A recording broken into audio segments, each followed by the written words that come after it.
Got one that can sing.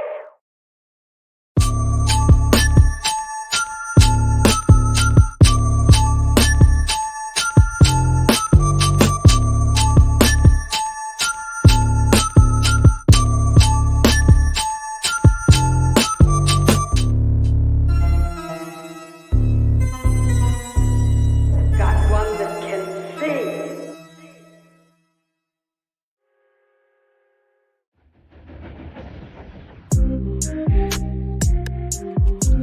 XRP Boardroom, Buster on the helm, ZRK Nitro Laser Blaster on the co-pilot. Oh man, what Ice up, in your man? water. Put some ice in Look your at this, water. man. We got some mushroom de-stress, all natural energy drink. Ooh-wee. Ooh-wee. Oh yeah, What man. flavor is that, son? Coconut? Pineapple. Coconut. Put the lime in the coconut. De-stress. Shout out. What's up, Buster? How you doing, bro? You good? What up, man? I'm doing good now, man. I'm seeing clearly. Do it. I can see clearly now. The mushrooms are here. Oh, Nerdy X on deck. mushrooms are in the drink, What's up, bro. man? Mushrooms are in. Put mushrooms in your drink, bro. Yo. All Yeah, in. man. Nerdy, your All game's too high, Oh, motherfucker. is that better? There you go. Better. Better? Okay. What you know about these gains, Nerdy? It's What all you about know, the son? gains, yeah. Hell yeah. Casting What's out. new, fellas? Not much, man. Enormous Chilling. bags. Huge Well, bags. fucking. Based on the news, Kamala Harris is trying to run unrealized gains again, which is fucking. Fuck them, He's man. an Clown unrealized ass. gain. I- Tax yourself. Thanks. How you tax unrealized gains, bro? I'll just be like, yo, Uncle Sam, I didn't even realize I had these gains, man. When I they didn't come realize asking I for had you, them, bro. Well, Yeah, somebody when had. when they come somebody asking you, just be like, these nuts. Yeah. Well, somebody had tweeted, they're like, what about unrealized losses? Think about it, bro. The opposite. Exactly, dude. Yeah. And It's then so stupid, man. what else we got? We got RFK Jr. and his VP pick. Because he's been like, he's been like, come on, guys, let me into the debates. Let me in. Yeah. So RFK Jr. and his VP is this chick, and she did some sort of like interview today or yesterday saying that they're gonna mash up with T-Dog. So that gives me a little bit of the MAGA bullish Q hope. So let's get on the MAGA train for 2 seconds. If RFK mashes up with T-Dog, because they were enemies like 2 weeks ago, because RFK's like, fucking Trump's a fucking deep state fuck with picking Vance, because Vance is a hat tip to CIA. Plus, also Trump had made or suggested Fink and Diamond as the financial czars for the coming Trump administration. So let's put our little MAGA hat on. Maybe this is all a big ruse. But at the end of the day, Trump just did like a cop. He did this like police officer like thing today with a bunch of cops. He did a little press conference or something. And during that, what I noticed, I watched it. During that, what I noticed is that he had mentioned that terrorists that entered this country, they're the same ones that did the 9/11 attack. Like he pretty much said that. He's like the same ones that did the Twin Towers or some of the what do you call it? But he had pretty much assumed or mentioned that terrorists were coming into this country by droves and talking about the illegal immigration. And he totally said some bullshit. I was like, dude, that's a total like Israel fucking plant insider job. 9/11 was an Israel thing. And he didn't mention that. So it's kind of funny, bro. I don't know what the fuck's gonna happen, bro. I don't know what's going on. RFK Jr.'s VP's talking about mashing up with Trump when RFK is calling him out on all his shit, dude. So I don't know. Go ahead. You know the common denominator between everybody? Between Vance, Trump, Elon, Democrat, Republican, literally all the nations, World Economic Forum, blah blah blah. Do you know who the common denominator is between everybody? Israel? I don't know. Peter Thiel. Peter Thiel. Talk about Peter Thiel for those in the back that are retarded and 5 years old. He's the original. He was original PayPal, right? He's a PayPal mafia guy, yeah. But Yep. what else is he connected with? Palantir, which is a CIA contracted thing. Same thing as Starlink and SpaceX. He's also invested in Ripple as a startup, right? Well, Peter Thiel. he's also working with I think it was called like Ariel or Unreal or something to create a digital border for digital IDs and all that other stuff. And then Trump kind of downplay the whole like build a wall thing, is now moving towards a whole digital narrative where we need a digital wall. We don't Wasn't have a, Peter Thiel on Rogan not that long ago? Yep. He was sweating see his that. shit on there too. If you watch him, he's a sweaty little, bro. he's a sweaty little fuck, dude. Put a little clip on there, bro. Can you share screen of a clip of Thiel? My sound, every time I share something, you guys don't hear it, so I'm not even gonna try. Ah, fuck. All right. Anyways, he was a sweaty little fuck. Like he didn't want to answer anything. What's he doing on fucking Rogan, bro? He should all just remain connected. in the shadows. Like They're all connected to Israel. Literally all of them. They're all connected. crazy, bro. One big ginormous club. That's why they picked JD Vance. JD Vance is on the board for the whole like digital commerce and the whole digital money thing. He's on the board for all of that stuff. So that's the reason why they chose him. So as soon as Trump comes back, they'll probably promote the digital currency, but they probably will promote like PayPal USD. And that's the reason why Elon is trying to turn X into a payment platform, because that's all part of the WEF agenda. Bro, like you can't, dude. It's dude, that is so disheartening, bro. I don't know. I wonder if the original Anons that totally missed the whole like crypto thing and went over their head. The original Anons that are like Bitcoin, the Bitcoin freedom guys. Mhm. I wonder if they're realizing like because JD Vance was chosen. I wonder if they dug on JD Vance and found out this whole PayPal mafia, fucking Israel, Ripple take over the world shit. Like, I wonder if they know, bro. It's been years of like nothing but fucking right in your face. Well, the Ripple met with Trump admin, so it's all connected, and that's the reason why they announced the RLUSD at a specific point in time, and while they're trying to do everything that they're trying to do now, after the announcement of Vance, next Elon starts donating to the campaign, and all of a sudden Ripple case ends, and all of a sudden RLUSD gets announced, and all this stuff happens right after JD Vance. Dude, bananas. Kev Hay wants to know Quant to XRP or just keep the Quant. I would just keep the Quant, bro. There's only 12 million Quant. That's fucking a super low supply, 14 million. It's to simplify it, it's RippleNet on Overledger. It's like the easiest way I can put it to you. Just like it's Stellar on Overledger, just like it's Zinfin on Overledger, just like it's Avalanche on Overledger.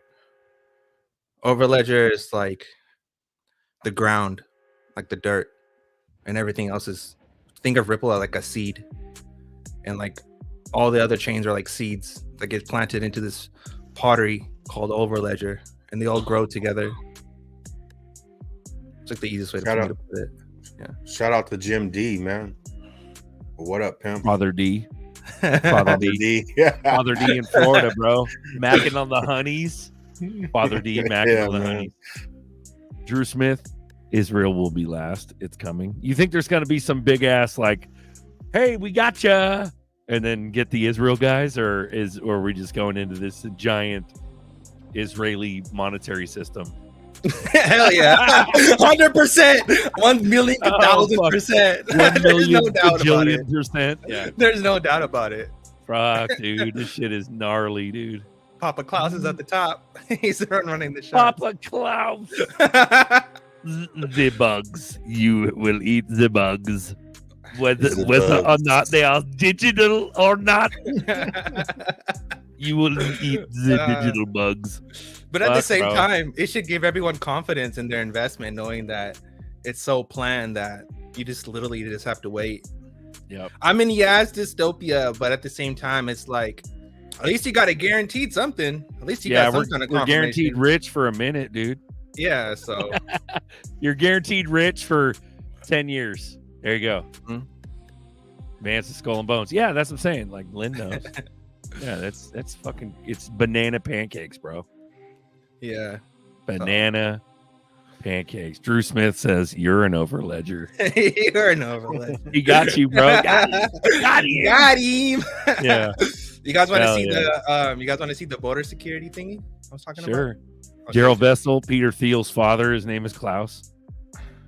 There you go. Klaus, eat the bugs. Klaus. Eat Put the that bugs. cookie down. Put No. it down. Get into the chopper. Get to the chopper. Get to the chopper. That'll forever be my favorite thing. You can never take that away from me. That'll forever be hilarious. Ever and ever. That'll forever be hilarious. Get into Trump the and- chopper. Here it is. Chevy goes Trump and JFK Jr. watch, but that's what we were talking about earlier. RFK is going to mix with Trump, RFK Jr. and Trump, and so maybe that might be this big old like, hey, we got you. But I don't think it's really not Yeah. the Jews. Like at the end of the day, That's all hopium at this point. right, well, even if it isn't hopium, let's say Jr. is just all aligned with the same shit, even if he's still alive. I mean, Yeah, pro America, yeah, but at the end of the day, all this financial shit is all tied back to Israel. I doubt everything that I've come by, standard wise, that has gone out the window for me. I think you guys know that by now. What do you mean standard wise? Let me go. I'll go off of this first. This is Anreal or Unreal. This is part of the Peter Portable Thiel. solar panels. Yeah, so these are solar panels and these are biometric scanners and right here I'm talking. Oh, you can't even see my cursor. Oh, that's what you're talking about. It's a wall, but it's it's a virtual wall, so it charges by itself, and then you have this on the side. So like the solar part would be on on a fence, gated, and while you have the top camera, it's biometric scanner, so it scans you and stuff, and then they'll have like a drone deployment unit along the border where a drone would go out and then find who it is, and then probably take you out. Welcome Damn, to the son. future. Yeah, that's the Iron Dome, but Yeah, right. part of it. Bad one. Yeah, To keep But us that- in, not to keep people out, to keep us I in. know, right? Yeah. All right. Yeah. It's crazy though, like real borders and virtual, but we don't even have real borders. We're talking about Yeah. making like The invisible death wall. Yeah. Yeah. Oh, what was I saying? You asked me about the other thing? I was going to show you. I forgot what I was it just saying, like, what do you think, bro? Like, what if Junior's all aligned with the whole, like, it's pretty complicated. There's a lot of shit going on, but at the end of the day, Oh, Ripple literally is just like cooking up a big stew underneath everybody's nose, and Mhm. it's fucking crazy how It's wild. normal. Like, it's crazy how people that claim that they do research don't know shit about. I know shit. They don't know shit about Ripple partnerships, and that was some of the biggest fucking shit in the beginning for me. Don't worry about the Zionist pedos; they're going down the rest. Let's go, bro. Let's go, I doubt Chevy. it. Hell yeah! But Literally until nothing they- has happened. until out of they that get rid stuff. of, everybody. Like, It's they not- literally have to no. kill everybody for involvement in 9/11 and treason. I don't believe any of that's going to happen. They have Because to. everybody who's in charge now, everybody down to the representatives, Congress, everybody, they're all involved.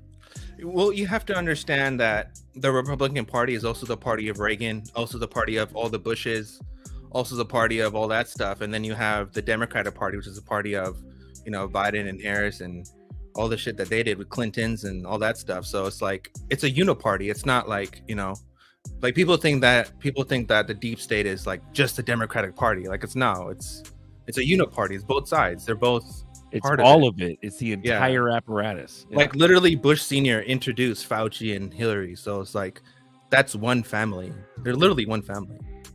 Yeah, but Right. the Bushes are hardcore, bro. I wouldn't even put Reagan in that realm of the Bushes, dude. I agree. You know, Reagan don't have. I don't think I the agree. president has as much power as people think, but I don't think Reagan was like the Bushes, man. I agree. Like, 100% agree. But at the same But time, like the they're all basic slimy. concept that you're saying is that it's just this one massive machine, always has been, and we're just moving forward with that, with another iteration of it.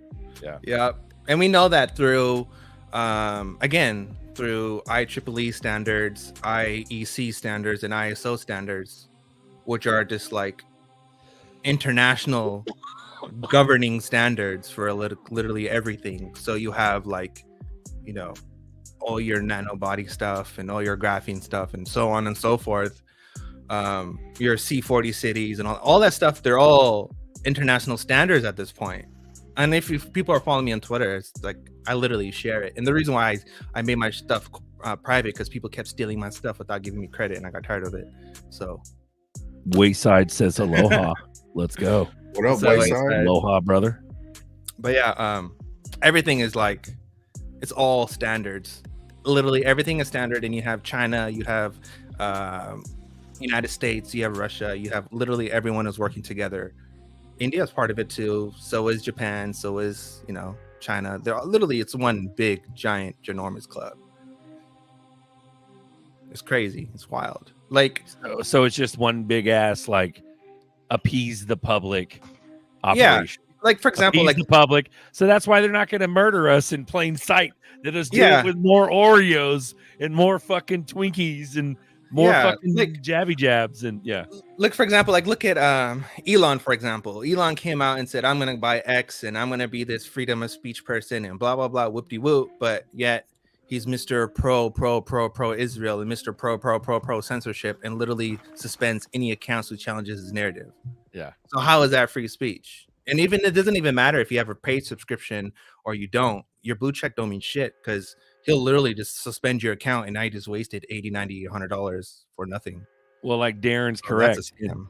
In the spirit of what we're talking about, bears will kill you, because if you believe in bears and Bearable Guy, that's essentially the Ripple team behind the scenes trying to tell people that, hey, jump on the ark.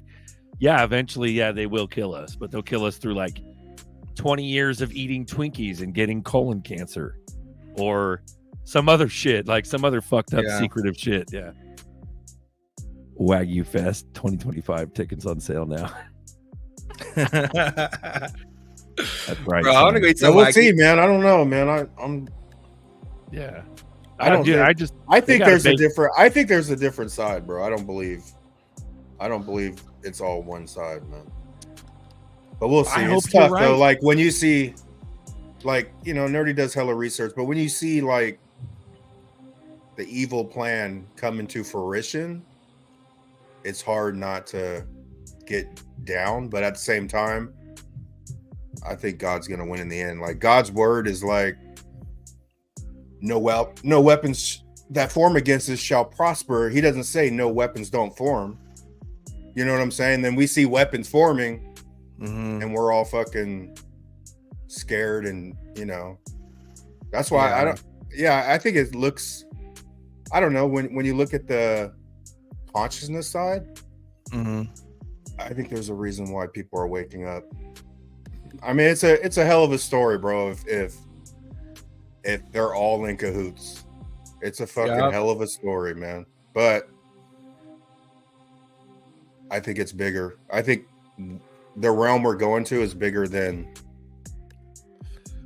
who thinks they're running shit right now. We'll see. Well, to that point, I have noticed a lot of big ass accounts have been allowed to speak against Israel. Candace Owens as of recent, Kim.com as of recent. Like a lot of big ass accounts are like, hey, it's the Jews, like, and they're allowed to say that on X right now, and they're not getting like obliterated, they're not getting suspended or anything. So so in other words, we, you know, people are waking up, and we're not being like mass censored against the whole Israeli thing. So I don't know, bro. I don't know. Maybe you're right, dude. Let's go. Either way, bro. Are we rich? Does it matter? Sorry, I think all that is just to build trust on the platform, just to think that, you know, Mr. XYZ is on my side. But at the end of the day, the whole point is for Elon to turn X into WeChat and to get payment license and to become your bank. I mean, that's going to happen for sure. I mean, that is obvious. But essentially, they don't give a shit whether or not we're talking about Israel. They don't give two shits. They don't give a fuck about what we talk about. No, they don't give two shits because at the end of the day, it's like they're going to control the money again. Yeah, X will turn into a payment platform. Any kind of post or anything would be linked to your bank account, and if you said something bad, well, now goes your point of income, and goes your bank account, and goes your identity. So it's literally WeChat's social credit score just on steroids through X. So, I mean, yeah. XRPL millennial. Here's a big ass question. I am XRP all the way. I would like to know, what do you guys think? Should I also be invested in a gold and silver and possibly copper? Please answer the question, mofos. Yes. I don't have copper. I got some silver. I don't either. And gold, though. Yeah, I don't either. I need to buy some copper. So on Basel 3 and Basel 5, they put gold as a tier 1 asset. So that's along with cash and bonds. So I would definitely be stacking gold right now for sure. 100%. Because that's money. Like, if you don't, understand where this is going, I don't think a lot of people will be able to afford privacy. And I mean gold and silver, because gold and silver would be the, this is privacy. This is only for the wealthy. I mean, we could see examples of this, like in Star Wars, for example, right? So I feel like we're going towards that system. Again, that's through Basel. So I'm not even a metals guy, and I'll answer that question. Yes. There you go. I answered it. Yes. I can show you silver, gold. Hell yeah. It's gonna be. It's a fucking level playing field in a cryptocurrency kind of way, and it's a gold and silver are gonna reclaim the value that they've always should have been. So yeah. Fuck yeah. Let me see. I found some stuff today. I can probably share with you guys real quick. Enough of this dystopian talk. I get tired of talking about this. What are you talking about? What are you getting tired of talking about? What talking? The whole dystopian stuff, because it kind of brings me down in a way. But the more I research, is like it's reality. Well, we can talk about some fun shit, dude. I don't know. This is some fun shit. So this is the schedule directly from the Bank of England. Exactly what I was telling you guys about 2025 and 2026. So this is the schedule. We will mandate. So mandate means that it has to certain elements of the hands data, which is MX, from May 2025, and Fedwire goes live March 10th, 2025. So this is right after. Maintaining the window between implementation and mandating. So the implementation and mandating means the last coexistence of MT and MX, which is 2025. From November 2025, we will mandate that the remittance data includes the PAX payment message and to be structured. Chaps direct participants will also be able to start sending hybrid addresses, but are encouraged to send fully structured addresses. So hybrid is like MT and MX, but it all ends in 2025, and that's right here. It's from November 2026. The use of fully unstructured addresses and Chaps payments will be rejected, meaning November 2026, if you're not on board, you're not on board, and bye-bye. You can't operate as a financial institution no more. In line with the international standards, so it doesn't just apply to one country, it literally applies to the world. So let me see if I can find the other ones. Peter Thiel did an interview recently and said something to the effect of, we won't be able to comprehend the staggering wealth that's coming. They don't care if we get rich. They don't give two fucks. Well, their psychology machine has done its job. Yeah. Nobody fucking knows. Nobody cares. Yeah. Pretty much. We're still the crazy little pink dot. People know, they're just ignoring it, bro. No, that's what I'm saying. But there's a big difference between them knowing and them actually pulling trigger. Yeah. They don't pull trigger. They may know about it. Oh yeah, I heard about that. And then nothing fucking happens. Nothing fucking happens. They don't pull trigger. They can't even justify to themselves to put $100 in.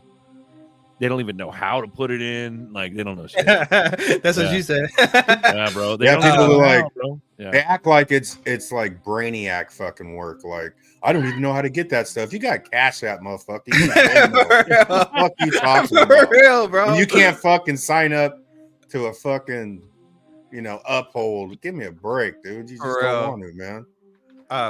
There's the last one. This is Euro liquidity bridge operating manual says 2024, and this is summer of 2025, which we're in, which is why Ripple announced their stable coin and the case ended within summer. So it says from now on, which this is where we are right now, this flag, the 2024 to 2025 flag, the one on top, the summer of 2024, that's where we are. And now we're going into the rest, which is Euro liquidity bridge resumes using ISO messaging. So now you're going to see. So this is why I expect everything from maybe like September. I expect September to be messy. I expect October to be messy. And I expect November for everyone to be happy. But all this is literally coming to a close. Everything has to happen within like 90 something days. I think it's like 95, 94 days now. Damn, nerdy. Damn, son. I don't fuck around, bro. Here's the last one I'll share with you. Sure Flavor just got some tangems. Have you used them? You're a or know tangem. about them? I love tangems. Was the ring? Now you got cards. You got cards. You got a 2-pack. Yeah, we know tangem. Bagman's been rocking tangem for days. And I got an original Zum tangem before tangem even was a tangem. Hell yeah. Yeah, I got original Zum tangem from fucking Bagman. From years ago, yeah, years ago, yeah. This is so this is the how it happens in 4 phases. So this is migration from CHAPS to ISO. It says this section summarizes a proposal made by the bank to migrate CHAPS payment from the current MT messaging format to ISO CCM, which is MX. It says the banking proposed that the implementation of ISO and CHAPS involved in 4 phases. So phase 1 is preparation, phase 2 is introductory, phase 3 is enhancement, and phase 4 is mature phase. Bank proposed a minimum of 18 months between the start of phase 1 and phase 2, and 12 months between phase 2 and 2 and 3. So I believe that we're probably on around like 3 and 4 right now. The mature phase. Let's go, bro. So that sounds pretty mature. Yeah. You know what's mature? Dropping the baby gates and letting the babies come in. Yeah, we're like 30 minutes deep, man. Let's go. 27:55. Drop Let's those gates. go. Come join us. Live community chat. Let's go. Hell yeah. I don't even give a shit anymore about it being clown world or anything. I don't give a fuck, dude. We're just gonna moon. We're just gonna sometime in the next, what'd you say, 90 to 95 days? 95 days, yeah. Yeah, I'm saying 2 weeks, bro. Last show I was like 2 weeks, 3 weeks. We got price action. I'll stick to it. Fuck it. Let's go. What happens if it doesn't? Oh, Berserker, you're a dumbass. I'm already a awesome. $5 cash app. Appreciate you, Nina. Ooh-wee. We love you, Nina. Yeah, man. We'll see, dude. T Corona Borealis. Middle September at the latest. Before any kind of price action. Angus Scrim. What's up, pimp? Angus, what up? You can add Marvin. Oh, Marvin. Okay. Yeah, I added him. Marvin Berry. Let's How go, we doing? DN said keep the baby gates up. Here's some more for you guys. So this is that's fire. Humza, dude.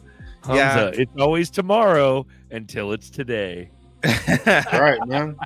This is High Value Payment System Plus, and this is Cross Border Payment and Reporting Plus. That's CBR Plus and HP Plus. It tells you the difference.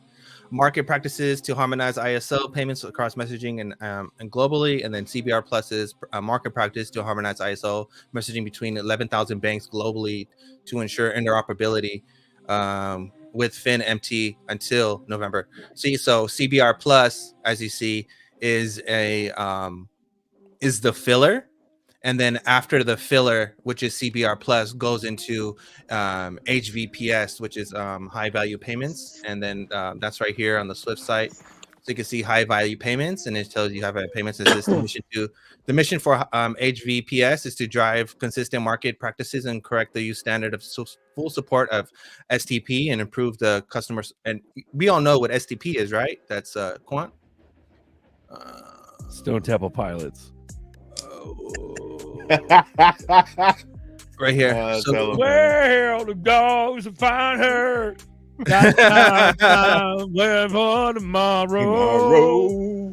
Go, bro. Is that Creed? No, that's fucking STP, bro. Oh, okay. STP, man. You just said STP, and I said Stone Temple Pilots. Come on, bro. Mission scope. So, but STP in your context, it's Quant. Yeah. Oh, mine is STMP, I think, for Quant. So I don't know. I see achieving full STP. Straight through process. Yeah, I know, right?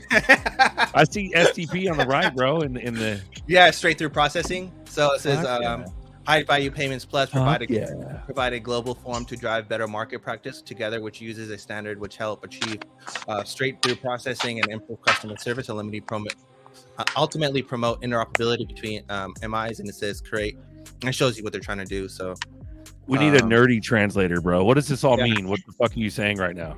It just tells you like CBR plus is like the coexistence. So that's what we're going through right now, which is 2024 to 2025, 2026 ish.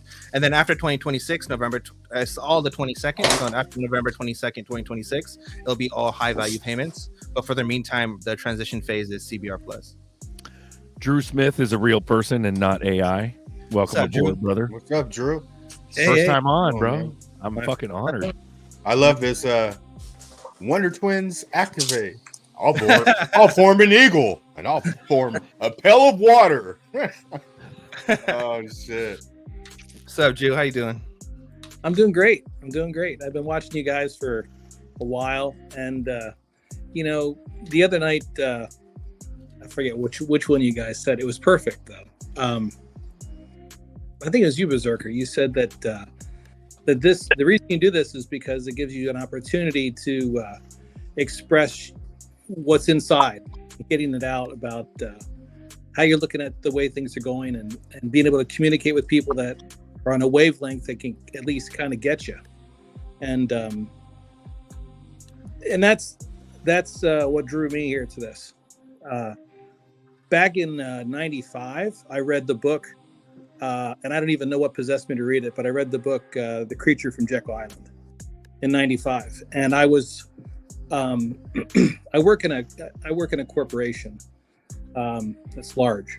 And I was about the only person around that understood what I was talking about with regard to the Federal Reserve in '95 through almost to today, really. In the people that I work with. So I could be in a group of 2,000-3,000 people, and it was very lonely. And sometime around, I stagnated with that. I learned it, I understood it, I realized that I had different knowledge from other people. I understood what was happening, I could see things better, but I was the only person that I knew. Along with my cousin, we were the only people that I knew of anyone for over a decade that had that understanding. And then my cousin works for he works for, it's kind of with the Nuclear Regulatory Commission, kind of. He does scheduling in nuclear power plants. And he had a happenstance that happened. It was just unusual, where his boss wasn't in that day. And his boss wasn't in that day either, his boss's boss.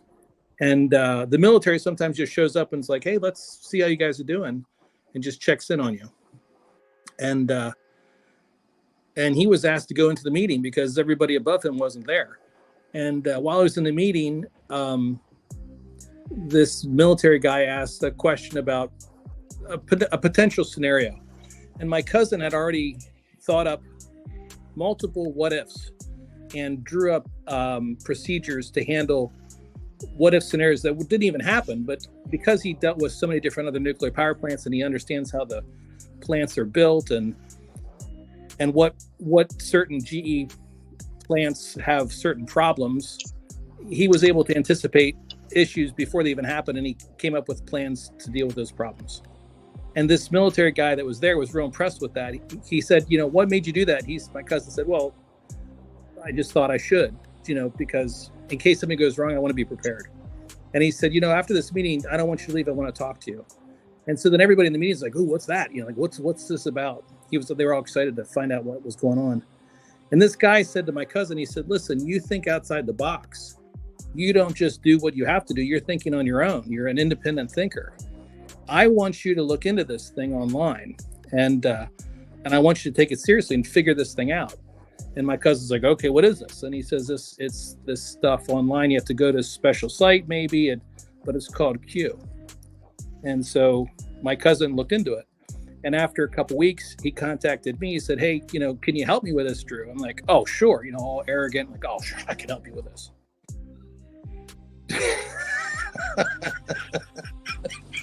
You're a pimp, Drew. You still got the floor, bro. Finish that motherfucking ass story. Well, I got into it, and I mean, I really dug into it. When I was 3, I arm wrestled a kid who was 9, and I knew that as long as I didn't say uncle, I wouldn't lose. And the kid ended up snapping my arm and running off. And I never said uncle. I never said uncle. And it wasn't until I was like 5 or 6 homes away I started crying because I didn't want him to hear me cry. I don't stop. I pushed into it, and I learned an awful lot. And I broke myself, and I realized that I was being psyoped, but I was happy to do it because I'm trying to do the right thing.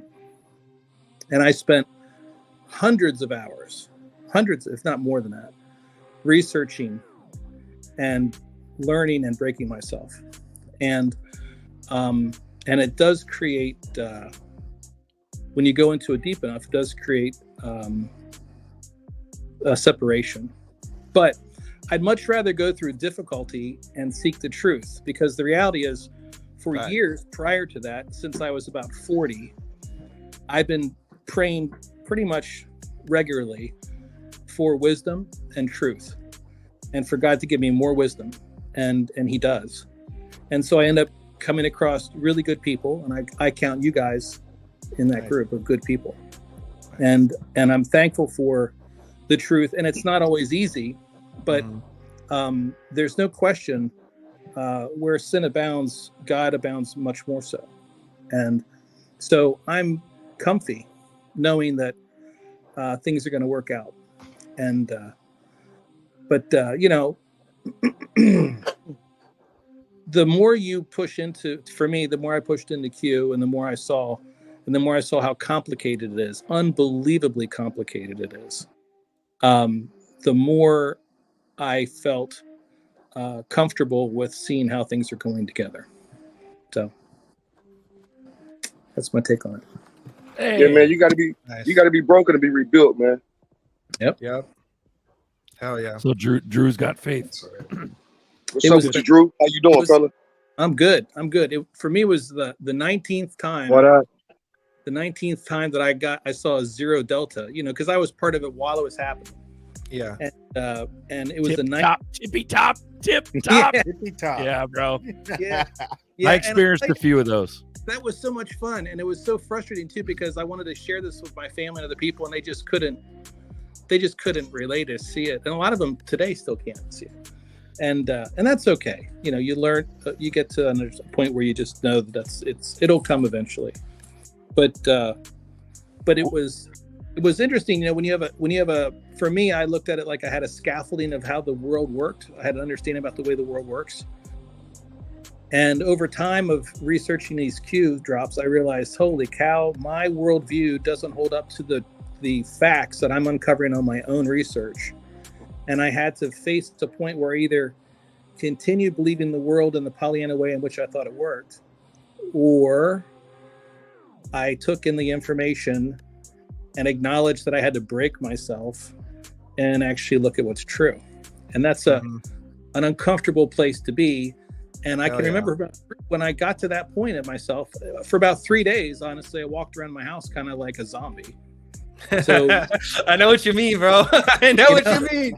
I know what you mean. And it's like this gut, like it's like being lied to your face, and you're just coming to senses like, God damn it, I've been fooled, and it just makes you sick. But then you just become hungry for information. Like, what else have I been fooled by? Then you start going down this rabbit hole, and you're just like, you start looking at the world at a whole different perspective. You think they're gonna spank? Are you okay? I got a couple questions. I totally understand where you're coming from, bro. But before we go ham, Drew, finish, bro. Yeah, finish, please. So then I became a porn actor. Oh, here we go. I knew this was coming. So that happened. That's fucking funny, bro. And then I was able to collect enough to buy some ZRPs, and now I'm here chatting with you guys. Hell yeah! Started at the bottom. Now I'm here. Oh man, that's a good one. No, dead ass, Drew, because these boys are gonna start talking now. We got Bishop on, we got GDLT on. You better finish while you got the fucking chance, Drew. Yeah.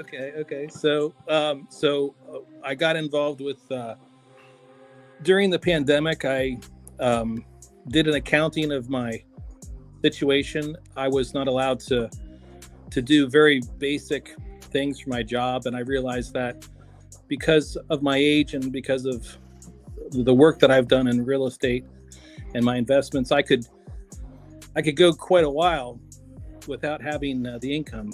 But I knew my fellow co-workers wouldn't have that longevity, and I decided that I ran some numbers, and I thought, well, if things continue in this direction, eventually this will take down my community, and I have to fight back. And so I told my manager, she could either join me, or she could fight against me, or she could be neutral, but I was going to fight, and I was going to go against my governor's orders and mandates in my state. And I came out on Facebook, and I pushed back. I was the first agent in my area to do it.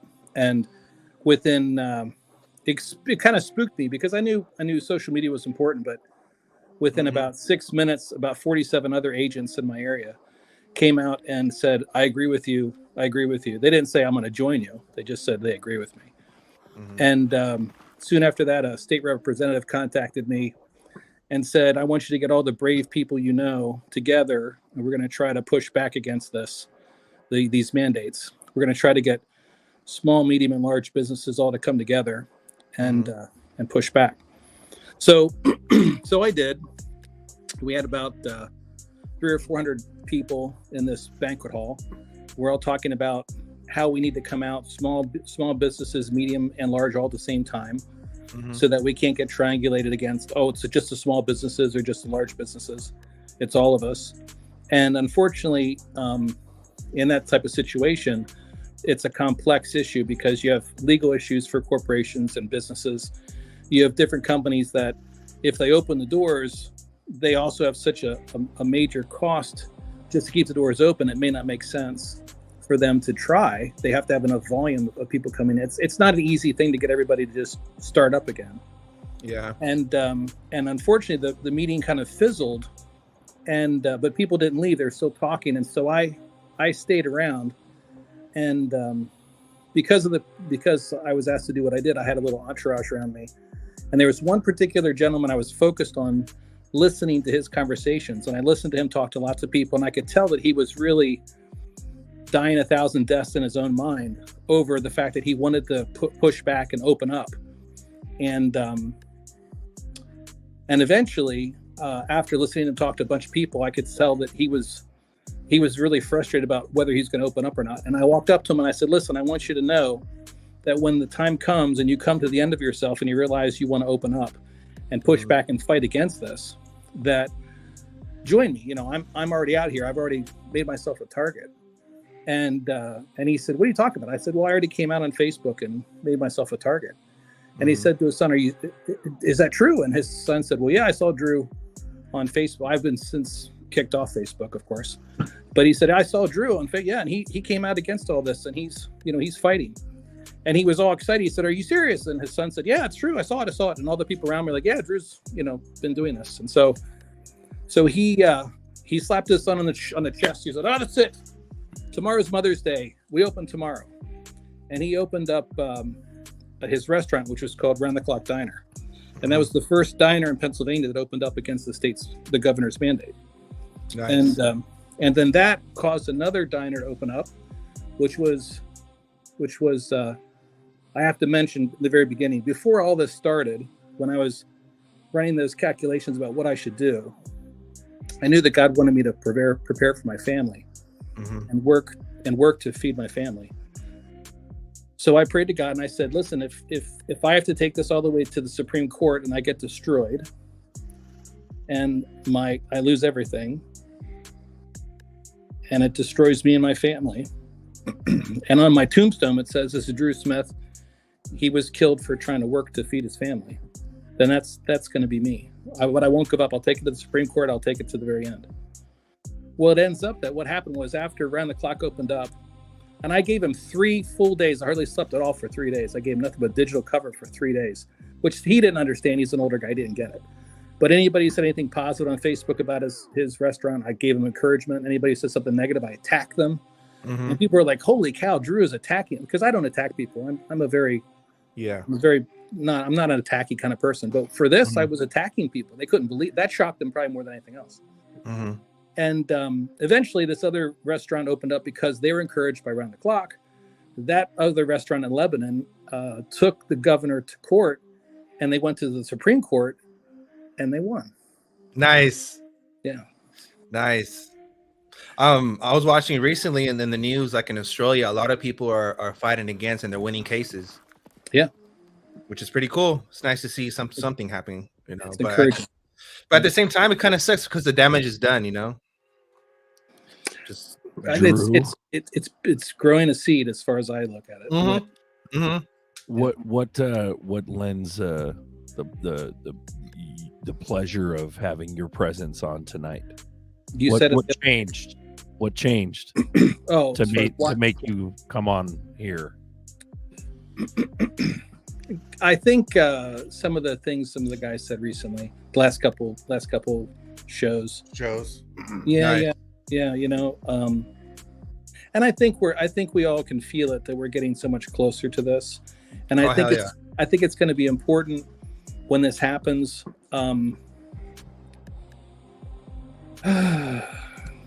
So my mom and dad, when they were young, were very poor, and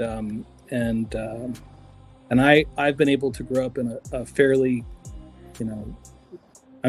I've worked very hard, but there's no question that there's a mindset for people when they get wealth, and I think it's important that people view it as a tool and recognize that your focus is to put your assets to work. Yep. 100%. And the average person, if they get something, they want to use that something, but what you need to focus on is not using that something. It's using that something to make it into something else. That's something else you use. You don't utilize in my opinion, you don't utilize the XRP, you put it to work. That's my take. And who the heck knows? I mean, whenever all this happens, who knows what all of us do individually in the moment. But my hope is for every one of us that I want everyone to be healthy, happy, blessed, and wealthy. And I want us to use those gifts that we're given in a way that in the future we get to hear, "Well done, my good and faithful servant," to every one of us, which would be the highest and best that I think we could any of us ever hear. Amen. Beautiful. So now what's the right way for all that to happen for each of us? I can't say that. I'm like everybody else. I got stuff I gotta pay for. I got things I gotta handle and take care of. I got stresses on me like everybody else. But I do think that it's gonna be like stunningly fun. But it's also a very large responsibility. So yeah. Nice. Thank you for sharing. Gentlemen, Gentlemen, you You have can't- retorts. Do you have That was any good, sweet man. retorts? You can't change the whole world, man. At one time, it's step by step, and it's person by person, and it's a lot of us that's in here that we have the same story. Our family don't listen to us. Our friends don't listen to us. You got to realize and recognize that you're probably the black sheep out your group. They're not gonna listen to Oh you yeah. Mm-hmm. That's right. Definitely. until they see you've accomplished what you set out to accomplish. And 9 times out of 10, I checked out again, y'all. Mm-hmm. You know what happens after that, Marv? 9 times out of 10, it's too late for them. Oh yeah. But then you become the person that has to help everybody else. Mhm. So that's kind of what I'm setting myself up for right now, is to be the person to help everybody else that didn't listen to me. Even though they didn't listen, I ain't mad at you. Yep. You just don't see what I see. Right. And you don't get it. But the download is not fucking for them. Exactly. Exactly. God, man. It ain't for them. So hey man, all of us have gotten this early, and for a lot of us, it seems like it's a Mhm. lot of it seems like it's a lot of us, but it's not. It's very few. Yeah. So man, kudos to everybody that's here, man, and that's staying strong, because we're gonna need each other to stay strong all the way through. This just the beginning, y'all. It's just the beginning. Oh yeah. Marv, the way that I see it, bro, is like someone sent you a link to download a folder, but didn't give you the password. Only a few people got the password. That's the way that I see it. And Yeah. everyone was able to access that information. Yeah. It wasn't for them. Yeah. That's a good Remember, analogy. But you know what? You know why? Because most people aren't looking for it, and at the same time, most people that that go to a 9 to 5 and clock in every day, they comfortable. Yeah, they are. That's They got That's an like being alarm stuck- set. yeah, it's like being stuck in their comfort zone. A lot of people don't like to Yep. leave their comfort zone, They Yep. think the rest They're of the world afraid. is scary. Yeah, it's scary to them because it's like once you do something, like once you conform to a specific schedule for so many years, it's like that's your life. That's all you know and that's all you do. But as soon as, a little bit of excitement or a little bit of something comes out, I was like, no, I can't do that. I know I'm safe here. It's like they create a safe space, and Yeah. You guys, safe spaces don't make money. Go ahead. Drew, and can you hear me? Drew and Yeah. Nerdy both. Drew, Nerdy, I'm sure Uncle Buster, and myself, we have all gone through that period where we woke up. We woke up and we saw the world differently. And that, like Drew said, he walked around his house for 3 days, kind of wandering because the world was changed. Most people don't want to go through that, and they will resist that. They want to stay. They want the world to still have rainbows and unicorns and apple pie and blue sky. They want the good feelings. So they won't even bother to go through that. So just like we went through that and had pain, they don't want pain. So we have to understand when we get angry, when I see the anger being directed at people that are not listening, you got to remember when you woke up, how you felt. They don't want to feel that way. So I don't get mad with them for not listening. What I have done is that I've chosen a certain amount of people. I have like 7 wallets, quite frankly, and I have $25 of XRP in each one of those wallets. And when everything pops off, I'm just going to hand them the wallets. I'm not going to say anything else. So that's the way I plan to do it. Nice. Yeah. For sure. So, kind of the same thing here, but it's discouraging when you realize that people don't respect your financial intelligence. Listen, when I say cryptocurrency or digital assets to people, all they hear is Bitcoin. Now they don't understand that. They don't understand that we're learning more than just fucking crypto or Bitcoin. They don't understand that it's the financial system, the Bank of International Settlements, the WEF, all these acronyms I can run off. I don't have to do that in here because y'all know what I'm talking about. Mm-hmm. But they don't know what we're learning. They think it's just Dogecoin, Shiba Inu, internet money, and you're gonna get money because they're doing research. Marvin, you have to akin it to talking to a child. You would be angry at a child as 2 years old. You dumb motherfucker, you don't know how to walk. You wouldn't say that to them. That's not how you're supposed to talk to your kids? Oh, shit, man. I've been doing it all wrong. You can't talk yet. You can't speak English. What's wrong with you? Speak correctly. You wouldn't do that to them. So stupid ass child. What's wrong with you? Yeah. So you gotta kind of think that just like you started learning, they're learning, and they are babies. They are literally babies at this, and so of course they're not going to listen. Just like your child won't listen. People just need proof. So just a little patience. Don't take offense. You say you took offense to them, your financial knowledge. Don't identify like that.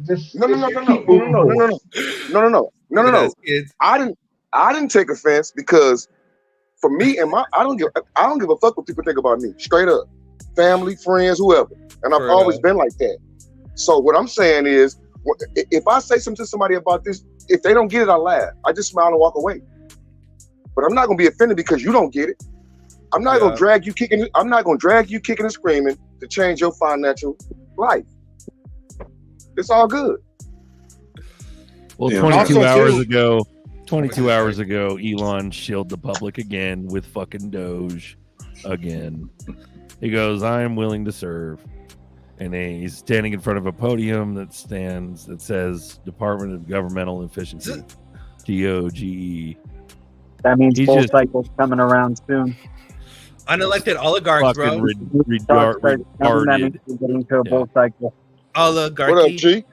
I was going to say, Buster, remember, just kind of hat tip to Drew. Remember the fucking Facebook days, bro? Yeah, dude. I was the army. I said that to Bishop last week. But also, like, to me, like, when you get in crypto and you're waking up, like, the difference between the other people is they don't want to eliminate distractions, right? Where everybody here, as they're waking up and they're getting in crypto, that's too huge. That's like half the pie that you're working on at one time. And everybody in here has fucking eliminated distractions, whether you realize it or not. Eliminated excuses. There's no excuse. I'm getting this. There's no, you know what I'm saying? So really you're elevating, and everyone in here, dude, I haven't bought shit in 7 years, dude, to be honest. But, but more ZERPs, more crypto. And I haven't bought much in the last 2 years, but I went fucking hard for 5 years, But you don't need to. I think a lot of people don't realize how much they've actually changed, Here's a good case. I have a brother. My father passed away. He left us a grip of money. I mean, like a grip. And we got half. He got half. 2 years later, my brother's asking my mother for $1,000 when he had $250,000, quite frankly. Yeah. And he burned it all of it. And then that's wild, bro. And then he bought. The crazy part was he lives in an apartment and he didn't bother to buy anything of his own. He fixed up the apartment that belongs to someone else, which I was mind blown. I'm like, and I took my money. I took about $50K and just bought crypto and stock. And that's what I did with about $50K. I just put it away. Nice. And here he comes asking me for money. And the first thing I said is, I can't help you. Bro, $250,000? What do you blow $250,000 on? I have no idea. All I could think of was cocaine and strippers. Man, it's easy, man. No. If you're not disciplined, it's easy to blow. $250,000 ain't shit, man. $1 million ain't shit. What you just said goes to what Buster just said. We think differently. See, I can't even imagine. I can't even imagine it, but he can. He did it. So I still can't figure it out. Yeah, everything he spent, he does not have. He doesn't have it anymore. He doesn't have a car. He doesn't have the clothes he had are probably all ratted up. He had to get new clothes. Everything he bought was all disposable. So I don't know. That's the point of financial literacy. That is the exact point of financial literacy. I worked with my nephew this week, man. And, my nephew has like 5,000 XRP that he just hanging on to, man. But he said, "Yeah, my mom's like, why wouldn't you just get the money for that? You could have money instead of that." And I was like, that is probably the worst advice I've ever heard in my life. But But he worked with me for 2 years. So we're out on the route 10, 11 hours, multiple days a week, to where I fucking put that in his brain. He ain't giving up his XRP, right? But just to hear people say stuff like it, because honestly, she had it herself. She doesn't now. I already know. I know she doesn't have it. Yeah.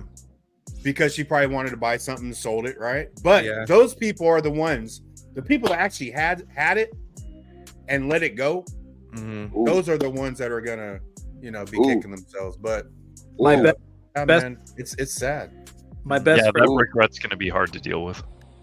My best that I love so much, I helped them buy their own real estate portfolio. They had multiple homes. They were on the downward slope. They were getting these things paid off. They were getting there, and it's hard. Before you see the juicy, yummy feeling of nothing but profit, when you're still paying stuff off, it's been a long time. It's not fun, and they just got worn out, and they're like, that's it. They sold it all, and they bought a pool for their backyard. Ooh. Well, let's just break down the folks. Is it above ground pool? No, it ain't an in-ground pool, but it doesn't matter. Good. It's a little bit better. This is the thing about that, though, y'all, about what we do versus getting somebody into crypto that don't really. They getting in to shut you up. Mm-hmm. And if they make a little money, they gonna flip it. Yeah, because they want the money. They don't understand the difference between the money. They don't get it. They haven't done the research, man. So that's expected. Yeah, digital. Said that there's something to that too, because you can also, I'm talking out both sides of my mouth, but you can hold on so tight to your money that you put people that love and depend upon you and need your help. You put them through undue stress, and that's not right. That's not right. So there's a balance you have to have. You can't just go nuts, but you also have to open your hand too, and help and give to others, and not let people go through stresses they don't have to. When you have to go through that financial stress, don't let them go through it. You don't have to. Well, check this out. I got a funny story, y'all. I'm getting ready to go to my family reunion in about 8-9 days. I went last year, and I got a cousin that I was telling about crypto and kind of how I was doing the crypto and what my portfolio looked like. And he was like, "Well, loan me $100." And I was like, "I ain't giving you shit." You know what I mean? Like, do you want the $100 now, or do you want the 100,000 when I give you these 12 or 13, 50 XRP in 2 or 3 years? Right. He was like, "Give me the $100." He wanted the $100. He wants the $100. Right. Yep. Instant, man. Instant gratification. I was like, I know we all want to save people, but like they say, I mean, you give a man a fish, right? I mean, you can give him the fish, you can teach him the fish. So, I mean, just giving people that money like that is not going to help them. They're just going to burn through it. I want to help you. Here's this $10,000. And I think Buster and I talked about this before. You don't know what those people have. You don't know if your family has some kind of addiction or something. So you hand them $10,000 and they got a secret cocaine addiction. You just help them get high, and you're ruining their lives by doing it that way. So you can't just hand money to everybody just because it feels good. You're really kind of doing it for yourself at that point. You're not really helping them if they have a problem. I mean, if you buy a financial advisor for them that will then say, "Give me the receipts and I'll pay your bills that way," maybe you can do it that way. Well, maybe perhaps Drew meant a different thing by helping. Okay, that's possible. You have an example, Drew, of being able to help people rather than being a fucking miser, and dangling the carrot. Yeah. So you have, let's say, you have like my situation. You got very young adult children that are just getting out on their own. You have a property that will work for them to rent. You let them rent it, and you keep the price the same, and you do some specialty improvements to the place that you wouldn't normally do for a rental, because it's your kids and they're trying to save money and start out in their life. And when you start out, you got nothing, and so you're sensitive to that. You don't force them to struggle and trying to get themselves straightened out and their debt under control. You don't make it harder. You don't berate them. You encourage them, and you give them a helping hand. You don't just pay it off for them, but you make it as easy for them to do the right thing as you can. Yeah. Well, you're going back to what I said. You're teaching them to fish, and that's the way you're supposed to do. Teach them to fish. Right. But there's people I know. There's people I know that come against me for trying to do, that's because they want it. That's why. No, different strokes for different folks, because I was kicked out the nest at 18, right? And it was either go to college, go to the military, or get a job. And I was raised under men that were successful entrepreneurs. So it was expected of you to go figure it out. We figured it out. We expect you to figure it out. Now, that's why I separate from them, because I'm with y'all. It shouldn't be as hard for my children as it was for me. But my parents and uncles and aunties, they didn't hand us nothing. They made us earn it, right? So for me, I had to prove who I was without knowing that I didn't have to prove anything to anybody but myself and God. You know what I'm saying? So for me, I don't try to prove anything to anybody anymore but God. That's, my family situation or my friends or people looking at me and saying, I'm not the right person to be following. And that's I got there when I was younger, and the same now. But I always say this one thing: you will miss the damn message if you worried about what the messenger looked like. You're gonna miss it. So, but at the same time, you gotta apply yourself. I just want to. Go ahead. I'm done. Yeah, I just wanted to say what's up, y'all. Much love to y'all. There's one thing about just waking up. That's a big part of it, but it's like what you do after you wake up too. Do you turn into a cipher, or do you try to become a neo? Yep. He froze. They got him. The agents got him. That was a Matrix. Agent Smith analogy. Yeah, Agent Smith got him. Cypher's the guy who shot everybody on the Nebuchadnezzar and died subsequently because he didn't believe anymore. Are we he back? wanted to get out of the Matrix. We're back. Marvin. We're back. You're back. Hello, Yes, sir. Hello, Mr. Yes, Anderson. Hello, I would Mr. say Anderson. we also dealing with some cultural issues too. What you do after you wake up? Hold on, somebody can say something. No, tomorrow. No, that's okay. We'll talk later. G's on his cell phone and it's fucking everything up because he's got a delay and a glitch. So Marvin was talking, but G wanted to come in and say something. No, G, that's you big got bro, us, man. No, that's OG. Let G speak. G, you got it, bro? Go ahead. Say that shit all over again. All right, are we back? Are we good? Yeah, you're back. Yeah, you're good. Can you guys hear me? Yeah. Yeah, appreciate y'all. Sorry for the crappy phone reception. I was just saying, it's like, what you do after you wake up. Are you a cipher? Are you a neo? Are you a Morpheus? Like, what do you because it's one thing to wake up, but, sometimes that could be overwhelming for some people and they backtrack, or it makes people step up. Right? And, awakening is a beautiful thing for them. So, yeah. Yeah, man. That's good shit. Happy boardroom, everyone. Thanks for coming on, man. Fucking Drew. Intellectual. Yeah, Drew, that was good. Love it. By the way, guys, so many cryptos are undervalued. So many cryptos are undervalued right now. It's a beautiful time to be in the crypto space. Yeah, it is. And being able to accumulate as many digital assets as possible. Super facts. What was that, Buster? I said shout out to Mrs. Angus Scrim right here. It takes a strong mindset, discipline, and patience to be a crypto holder. Amen. Shout out. Oh, yeah. Amen. Look at that dog. Angus, is that your guys' dog? What a beautiful animal. My goodness. Look at the eyes on that husky. Bro, you're a husky. Dude, I am a husky. Look at my blue eyes. I'm just jealous, dude, because I have a freaking golden doodle, man. I wanted a husky. So like golden doodle, like that is a rescue, our second rescue. Yeah. Wow, dude, unbelievable. I got 2 mutts at home. They'll live forever. They can go through a nuclear war. Those dogs don't get sick. I love those things, man. Get a mutt, bro. No parvo shots. Angus, I heard huskies are like big babies and they like to whine a lot and complain. Is that true?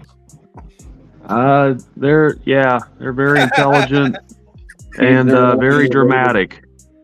Take them into the vet, they start screaming like you're killing them. Yeah, they're it's awesome. Yeah, they talk.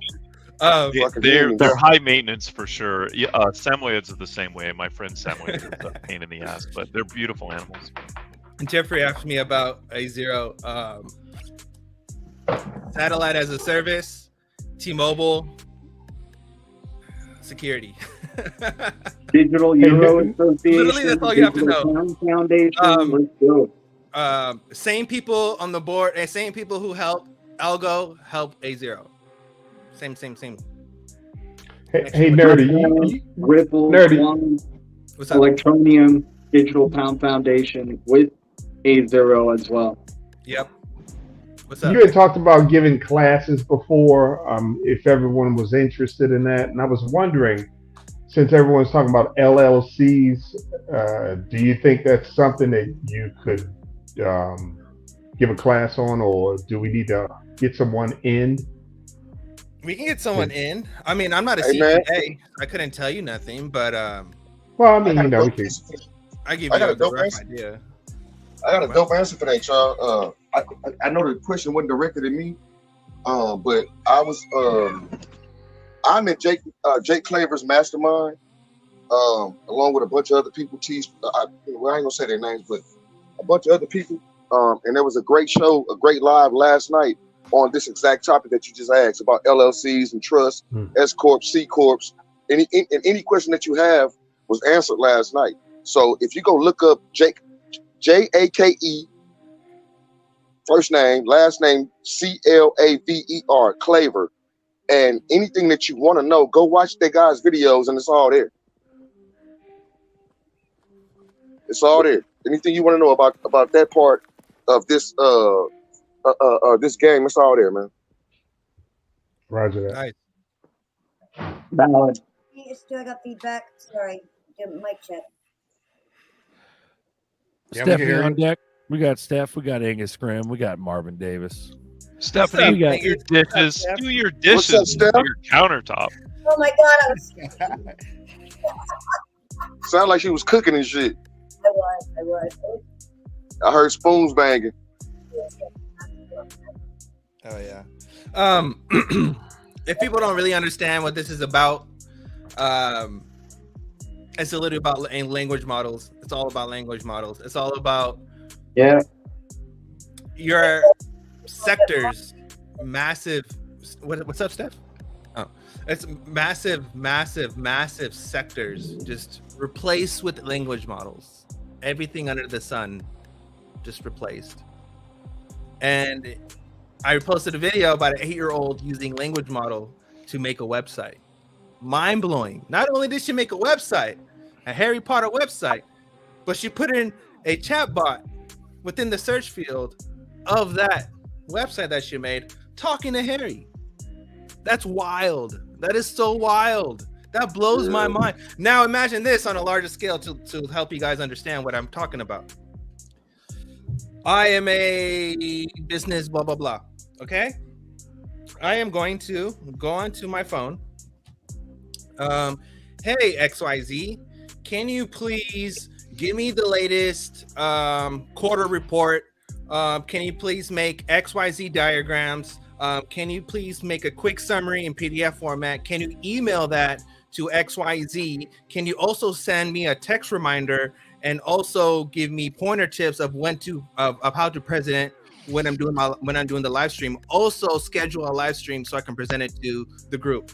Okay, done. How many people did that just eliminate, and how much time does that eliminate when you can just ask a language model in 60 seconds? Everybody. Who's making the reports now? Not the accountants. Not me anymore. Who's dealing with HR? not people. Right? You call the call center. Who are you talking to on a call center? A language model. Yeah. Yep. You know, I need to speak to, I need to speak to a human. Oh, I'm sorry, I couldn't help you. We will forward you to XYZ. Boom, you got shipped over to a call center in a different country. And now you're talking to somebody that you can't understand. Man, come on. It's so wild. It's so wild. How does no one see this? And everyone's like, oh, everything's gonna be fine. Yeah. No, it's not. I am using ChatGPT every day, dude. Comfort, man. So too many people are walking around like zombies, man. Too many folks are comfortable in the environment. Is that a husky, Apex? What is that? Is that a husky? Wolf. It's a timber wolf. That's a wolf. Timberwolf. Yeah. Nice. Pretty much. My wife made that logo. Nice, beautiful. So what's going on? How are we doing today? I mean, dude, there's people are sleeping on a lot like crypto right now. I think they keep thinking it's going to go lower, but right now the prices are looking really good, man. That's all I'm saying. Yeah, it is, man. Let the sleepo sheepo sleep. Shit. Like we got some clarity with the Ripple and SEC case, and it's still being a manipulated market. There's bigger hands at play. This is totally a show, and whatever's going down. So, I mean, digital assets. I mean, dude, so many of them gone down in the past 3 months so bad. Like they started off 2024 so good, and then now, you know, we've had them go down for like the past 3 to 4 months. But damn, it's got to turn around eventually. You got freaking Elon Musk talking about Doge again, so that's a signal, I think, that okay, we may be starting to get into the wave again, because Doge was like the thing in the last bull cycle that kind of started off, right? So Doge and Sheeb. There's an interesting pattern going on here. Before Doge and SHIB went wild, though, it was Filecoin and GRT and ADA, and there was. You're right. No, exactly. Like we may be getting signals of a bull cycle coming soon, man, so I'm excited. I think what does SHIB stand for? If Doge is Department of Governmental Efficiency, what is SHIB? What is SHIB? Shittiest house. Seriously, shit's in their so bad, dude. Shittiest house in the block.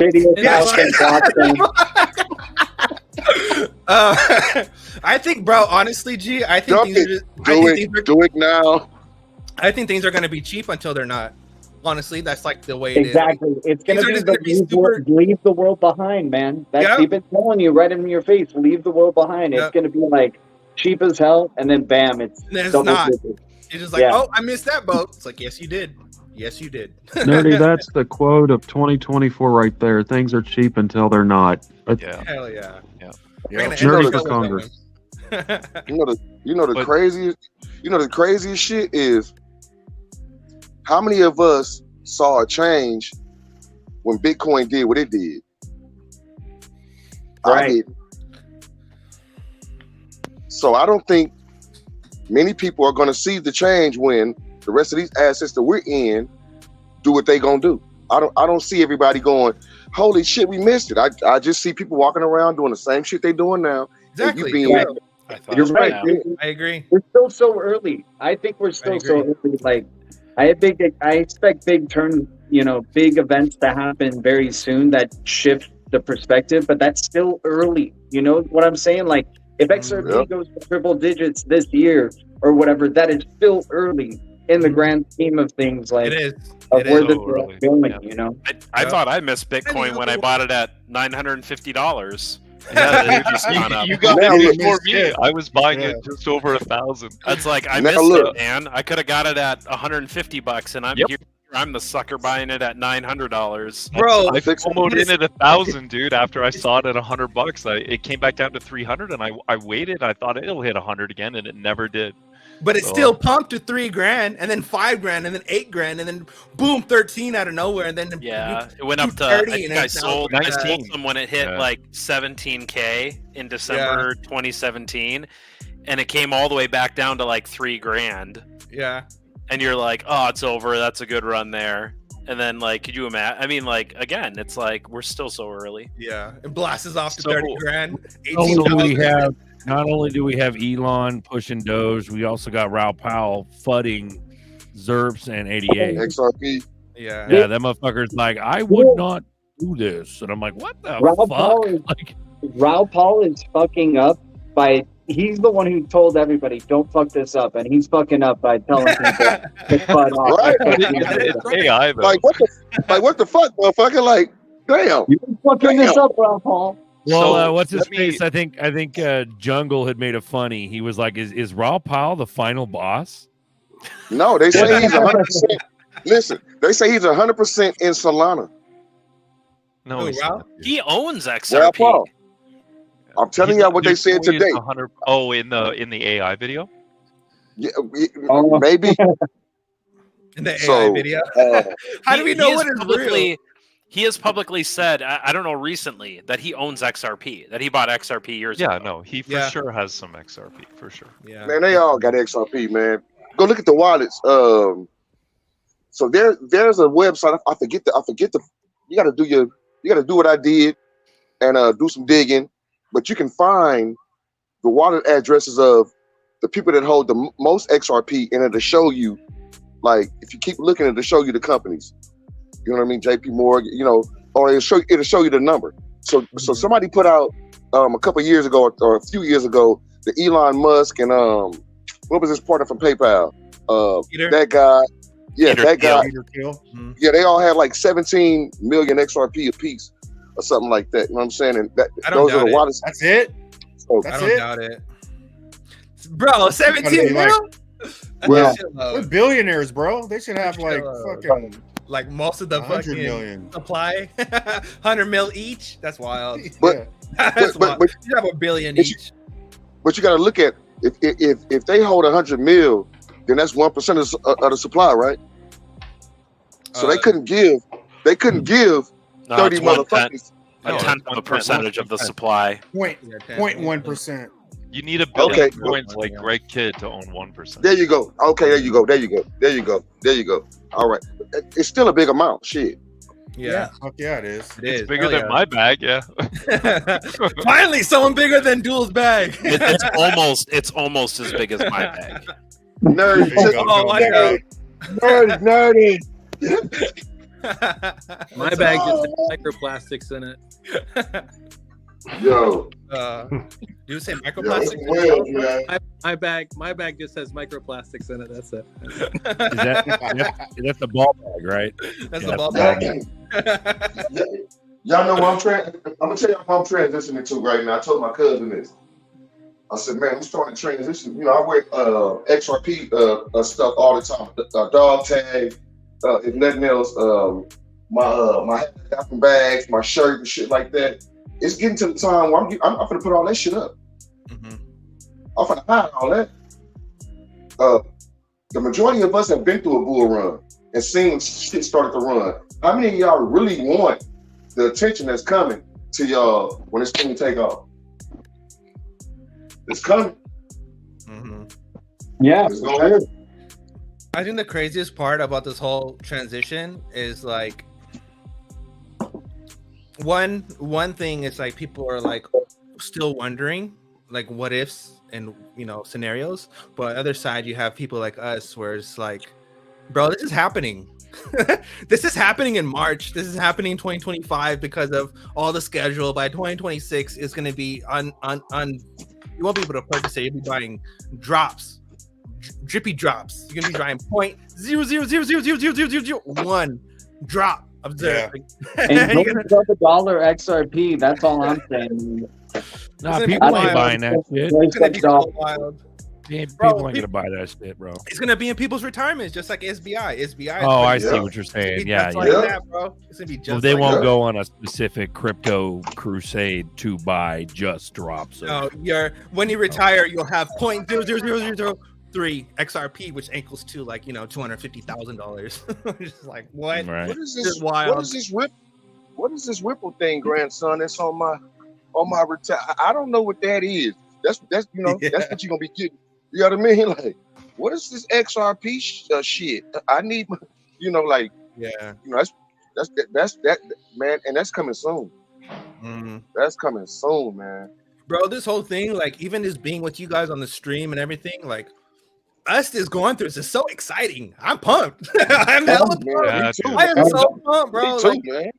I have no idea how pumped I am. Just like the more information that I gather, the more pumped I get. And every time you come on the show, I might say something. You know, it's all working towards blockchain adoption is legit. Like this technology is not just a speculative thing. It is actually being implemented, and businesses, new businesses, even are trying to figure out ways to, bring that into their, workflows and everything. So it's exciting, man. It's hella exciting, bro. Honestly, like I will be excited. I will be excited when I hear a government or bank announces that they're grabbing it, because they're going to have to get it off the exchanges at this point. Right? Exactly. And when it's gone, it's gone. Bro, I'm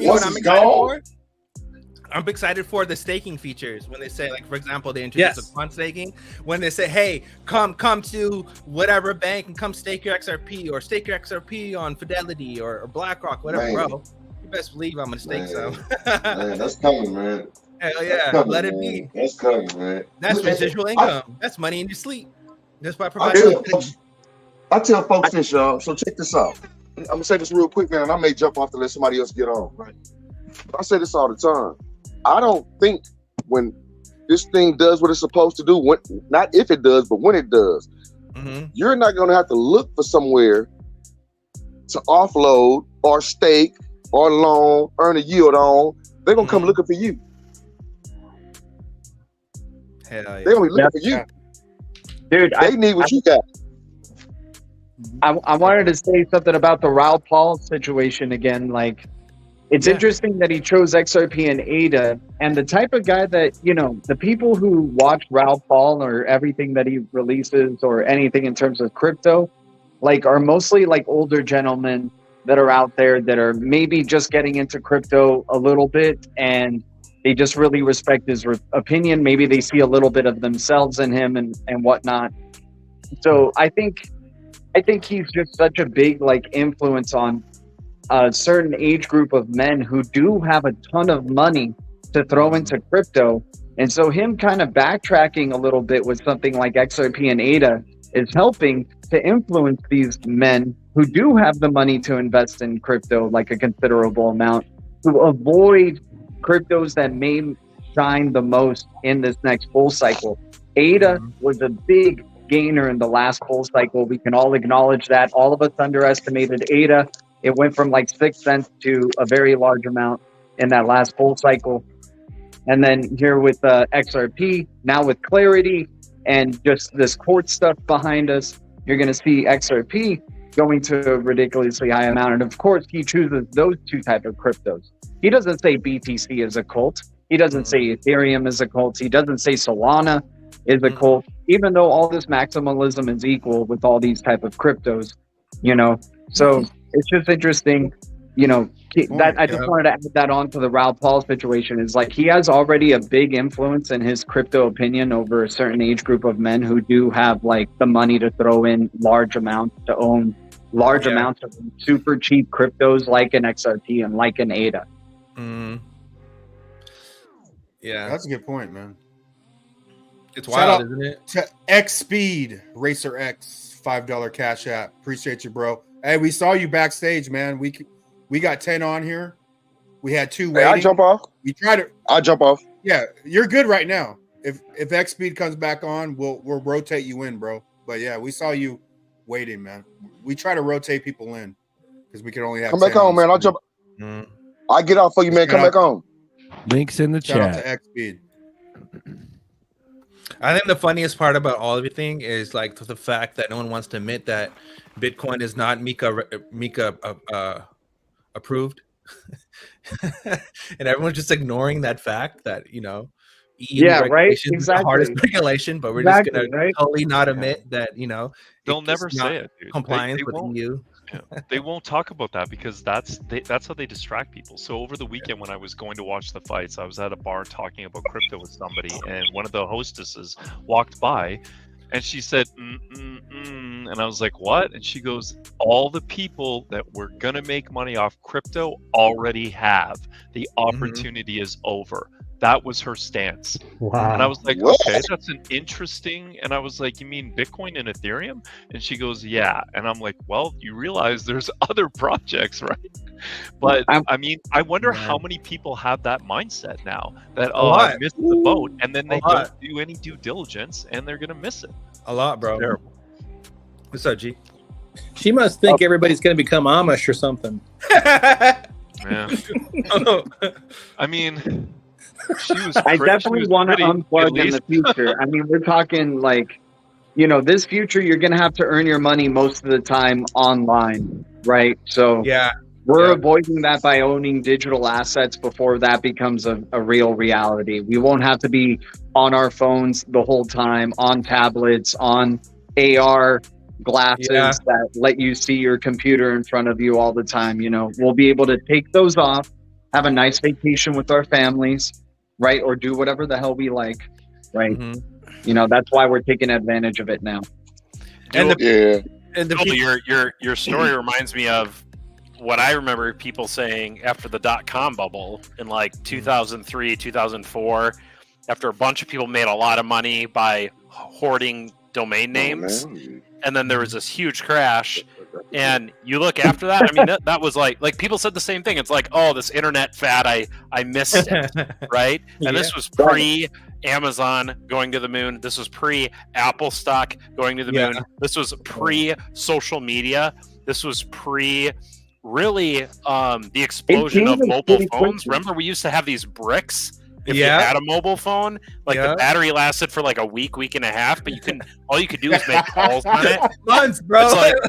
It's like all of those things. Like, can't we see the narrative, like history repeating itself? Hell yeah, bro. We're so early. It's like, you may have missed Bitcoin or Ethereum, maybe not, depending on what your time horizon is, or maybe you're right. Are you going to make 100,000% off Bitcoin and Ethereum? Probably not. No, not but man, there's still you're talking about what they say, 50 million Americans now own crypto, but the market saturation is less than 1%. Less than 1% of our technology solutions are actually utilizing blockchain or DLT, and so it's like, I don't know. It's like you either see it. I forget. Maybe it was Marvin who said it's like you either can see it or have the vision to see it. But 5 years from now, 10 years from now, everyone's going to have their story of, oh yeah, I was thinking of buying XRP back in 2024, right when the lawsuit happened. Yeah, and I didn't. Citizen told me about it, but I didn't listen. I knew it. I knew they were going to be triumphant over the court case. No, you weren't. You missed the train. Now it's like the most we can do is just keep telling the story and keep gathering like this. And when people ask, just be respectful and humble and just share what we know. It's funny. I didn't berate that girl. I gently took 5 minutes and explained to her, you're right about Bitcoin and Ethereum. You probably missed that boat, but there are other boats and you should look into some of them. Don't give up on the opportunity just because you thought that you missed it, because it's not over yet. So it's funny that Apex. Go ahead, Drew. Could I ask you guys for a little bit of gentleness? Whenever you use that term, we're so early. Psychically, it's like punching me in the gut. It is, man. Yeah. I think. I mean, I know that it's true. I know it's true, but it's still like. We are. You guys, am I the only one that feels that way when you hear that phrase? I used to that more. We know it's true. I've heard it. I'm gonna toot my own horn. I've been fucking making a big ass deal about that point for years. Yeah. Fuck that. I hate that shit when I hear that too. Fuck that. No, we're fucking this close from because everybody people be like, oh well, 10 years. We're 10 years out, but we don't have 10 years left, bro. This economy cannot take 10 years. Hell no. I remember Berserker saying 2 weeks. 2 weeks. 2 weeks, bro. Yeah. Stop. Corona Borealis. That's the new shit right there. And 2 weeks. To be clear, I was saying it in the context of these technologies actually being implemented like in no, you're all good. of our You're technology good. stacks. You know what I mean? Like, I wasn't trying to say it like, yeah, man, I've been in this since 2013. Like, Oh my God. like screw early, man. I'm ready for Moon. God. And I'm 2014. I'm 2014, and I can tell you the same thing. We're talking early. We say we're early because some of us have been through stuff like this before. I mean, I've said it last time. I remember when Apple was cheap. I remember it was $2 or $3. I remember when Amazon was $4, and I decided not to jump in because I was like, oh, and Netflix. I said, oh, Netflix is going to go. Who's going to order movies online? That's what I actually thought at one point. And then over the years, I saw that I was wrong. So I've learned to delay that gratification. I've learned to say be contrary to other people. I can see that that's the only way to make the money is to do the opposite. Because human beings by nature constantly want to save themselves. So they don't want to go through the pain. And I get it. They spend that $100 or eat that McDonald's food today. McDonald's food is good. All right, I can eat it now. I'm getting satisfaction from that money instead of just putting it away. I get it. But it's the lesson they have to learn. It's one I had to learn. And so, yes, you're early. You really are early because the technology is early.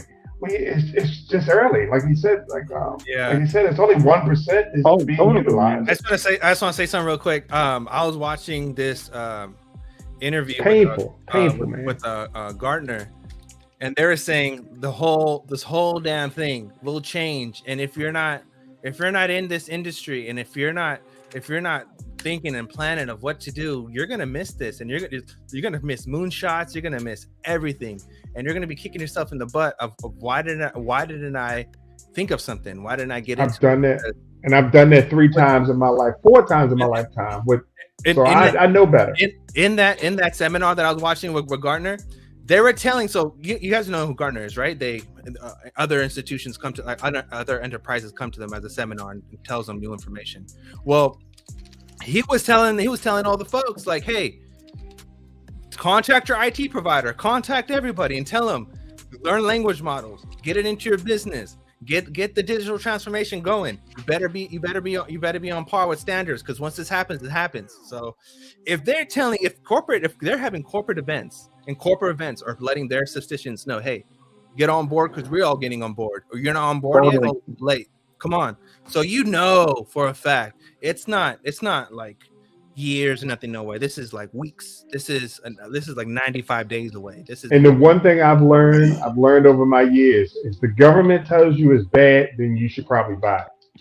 Yeah, straight up, dude. Yeah, just do the opposite, man. Always do the opposite. It has always worked out for me after I realized that. I'll just do the opposite. As soon as I hear something, I'm like, okay, yeah, I'll buy it. So I love red. I see red water, I shark it. Dollar cost averaging has always been my friend. I learned that from stock market. I remember one time I was so upside down, I just DCA'd all the way down, and I was able to get out early. Yeah. So that's the way it works. DCA. I mean, you got to do the opposite. Always the opposite. DCA. Whatever your pain feels, do the opposite. Go into the pain. Accept the pain. Break it. Yeah. DCA and compound your interest. That's literally how you make money. Yeah, but literally that's how you make money. Full circle back to Drew. Flare and Songbird. Flare and Songbird. When it's red, you buy. When it's green, you just chill. Full circle back to Drew. You don't take much to make it to where we never have to worry again. It'll be one of those things where it's just whoop. Yeah. Whoop, and I do it. We're not in the space we've been for 10 years or 4 years. What Apex said about full adoption, that is, you're going to go different astral realms of money, right? But I think we're in a spot right now where they're going to show us little minions what we think's a lot of money, right? Mm-hmm. And that's the spot we're in right now. But astronomical money is 2020, end of 2025, 26. That's astronomical money. What's going to happen is we're gonna wake up one morning and all these governments and banks are going to decide when to buy, and they're going to just do it at the same time. And then next thing you know, it's going to be like that, and everyone will be left out. Hell yeah! XRP Bishop. I just want to share something really quick. We're really close to that, Drew. So we're really close to that. I think you could be right. I wouldn't be surprised if we had multiple jumps. We will. Oh, definitely we will. 100% we will. 100%. They got to get some of this back. I mean, they jumped to $5. 100%. Granted, I know 100%. Most people will be selling at $5. Bro, $3. $3. Hell, $2, $3. Yeah. That would be I've already sold. $5, people are having a party. Straight up, they're gone, bro. They're gonna buy. Let me say one thing, like fucking XRP. Yeah. Marvin said something about people get it just to shut you up, right? Because I've got I'm probably about 90 people person. My whole family has it though, you know. They have something, but I was on my old route today, and this goes to Marvin's point. One of the receivers, my nephew's all, oh man, Tina sold her shit. I'm like, oh, she did? Because we're about to go to her store, and my nephew's like, yeah. She's like, well, Uncle Buster never comes in here no more, so I don't know what's going on with it. I was like, what the fuck? It's your fault. Like, it's my fault. Yeah, it's your fucking fault. But that's the mentality, man. You you know, you're responsible for their fucking emotions. Yeah, it's like you gotta be kidding. But I get the calls when it goes down. Can't make it up. Hey, why is it going down, Drew? Why is it going down? Come on. What are you you get the text. Last time it was $1.80. I mean, 5 people. Should I buy more? Yeah. I mean, what? I guess if you want, you know, I don't know what to tell you. Hey, Duel, I got since you're back. Yeah, I got rugged. That was weird. I rebooted my PC. Damn. Guys, I bought my. I think I backed up the truck for the last time. Got 10K at 589, bitches. Nice. There you go. Nice. That's like, dude, damn, that's like son. Me, man. It's was a weird. sign. Yeah. My whole 401k went in at 589. The golden cross did, so that was the signal. I just want to share something real quick. How we know all this is for sure is this. So this is from Qualcomm. This is their cellular V2X and their Internet of Everything. Private networks and Qualcomm Internet of Things service suite. So he says factories. So this is your Morpheus and stuff like that. You got your hospitals with your algos. You got your airports with your zeros. You got your retailers with your stellars. You got your stadiums with maybe your velos, possibly. Who knows? Maybe it could be something else. Maybe your WASPays and maybe stellars, probably. Retails is stellars for sure. And then you got your smart cities, which is your A0s. So when people look at this, they just say, hey, you know, it's a Qualcomm map. But when I look at this, I say crypto, crypto, crypto, crypto, crypto, crypto. Let me pack my bag. Where am I going? Yeah. It's just once you start digging in deep and you start looking at different companies and you start looking at all the partnerships and you start seeing the things that they put out and related to the project, the partnerships that it's had, and like, okay, now it's all interwoven. That. Yep, all of it. It's a big old club. It's a big goddamn club. and this time we're in it, unlike when George. We just so happen to have a free invitation. It was like, come on in. It's open house. If you come in, we come in. The doors closed. 2025. They bluffed and got the masses full, but not the blue crew, man. They got the masses full, but not us. Yeah, amen to that. Hey, nerdies, did you see the Binance riddle that was on Twitter with the 13s and the set of eyeballs? The Bitstamp thing. Yeah, did you see that? It was did you figure it out? No, I don't. You don't do the riddles? I don't fancy those. It's a waste of my time. Well, what was that about? I need a breakdown because Xena retweeted that. I looked at it, and if I you didn't look, understand it. That's just deep state. I think Apex would know. Apex loves riddles. I don't think it was double. Riddles are my favorite. I'm only here for the riddles and the riddlers and the ships and the castles and the bears. It's the only reason. Bears are real. And the Porsches. Don't forget I look at all sorts of stuff. If you look at the wolves. If you look at the eyeballs, if you look at the eyeballs, just the row where the eyeballs says above and below, you add the 13s, it's 5. If you look just to the left and above, it's 9. If you look to the far left and straight down, it's 8. You get your 589 based upon the key is where the eyes are. I'm buying. Dude, like, why is Brad Darlinghouse still said following XRP. only 589 people on X, dude? He still hasn't changed convert that to gematria. You know, it's funny that you said that, Drew. It's Crypto.com posted a post of the green candle and said the one to rule them all. Let's go. So in gematria, the 13's equal. Is that what it means? Pull it up. Let's see. Hold on, I'll pull it up. It's crazy. You get like Donald Trump, ISO, XRP, the storm is coming, Ripple the bull. I mean, this can't be real, right? This has got to be. What are we looking at? 13? No, 589 in 589. Do you have to? Do you just do the numbers, or do you just type in 589 like in Word? Gematria calculator. Yeah. Okay. 589. Yeah. Dude, this is. Did you guys hear that Kamala is going to promote Gary Gensler?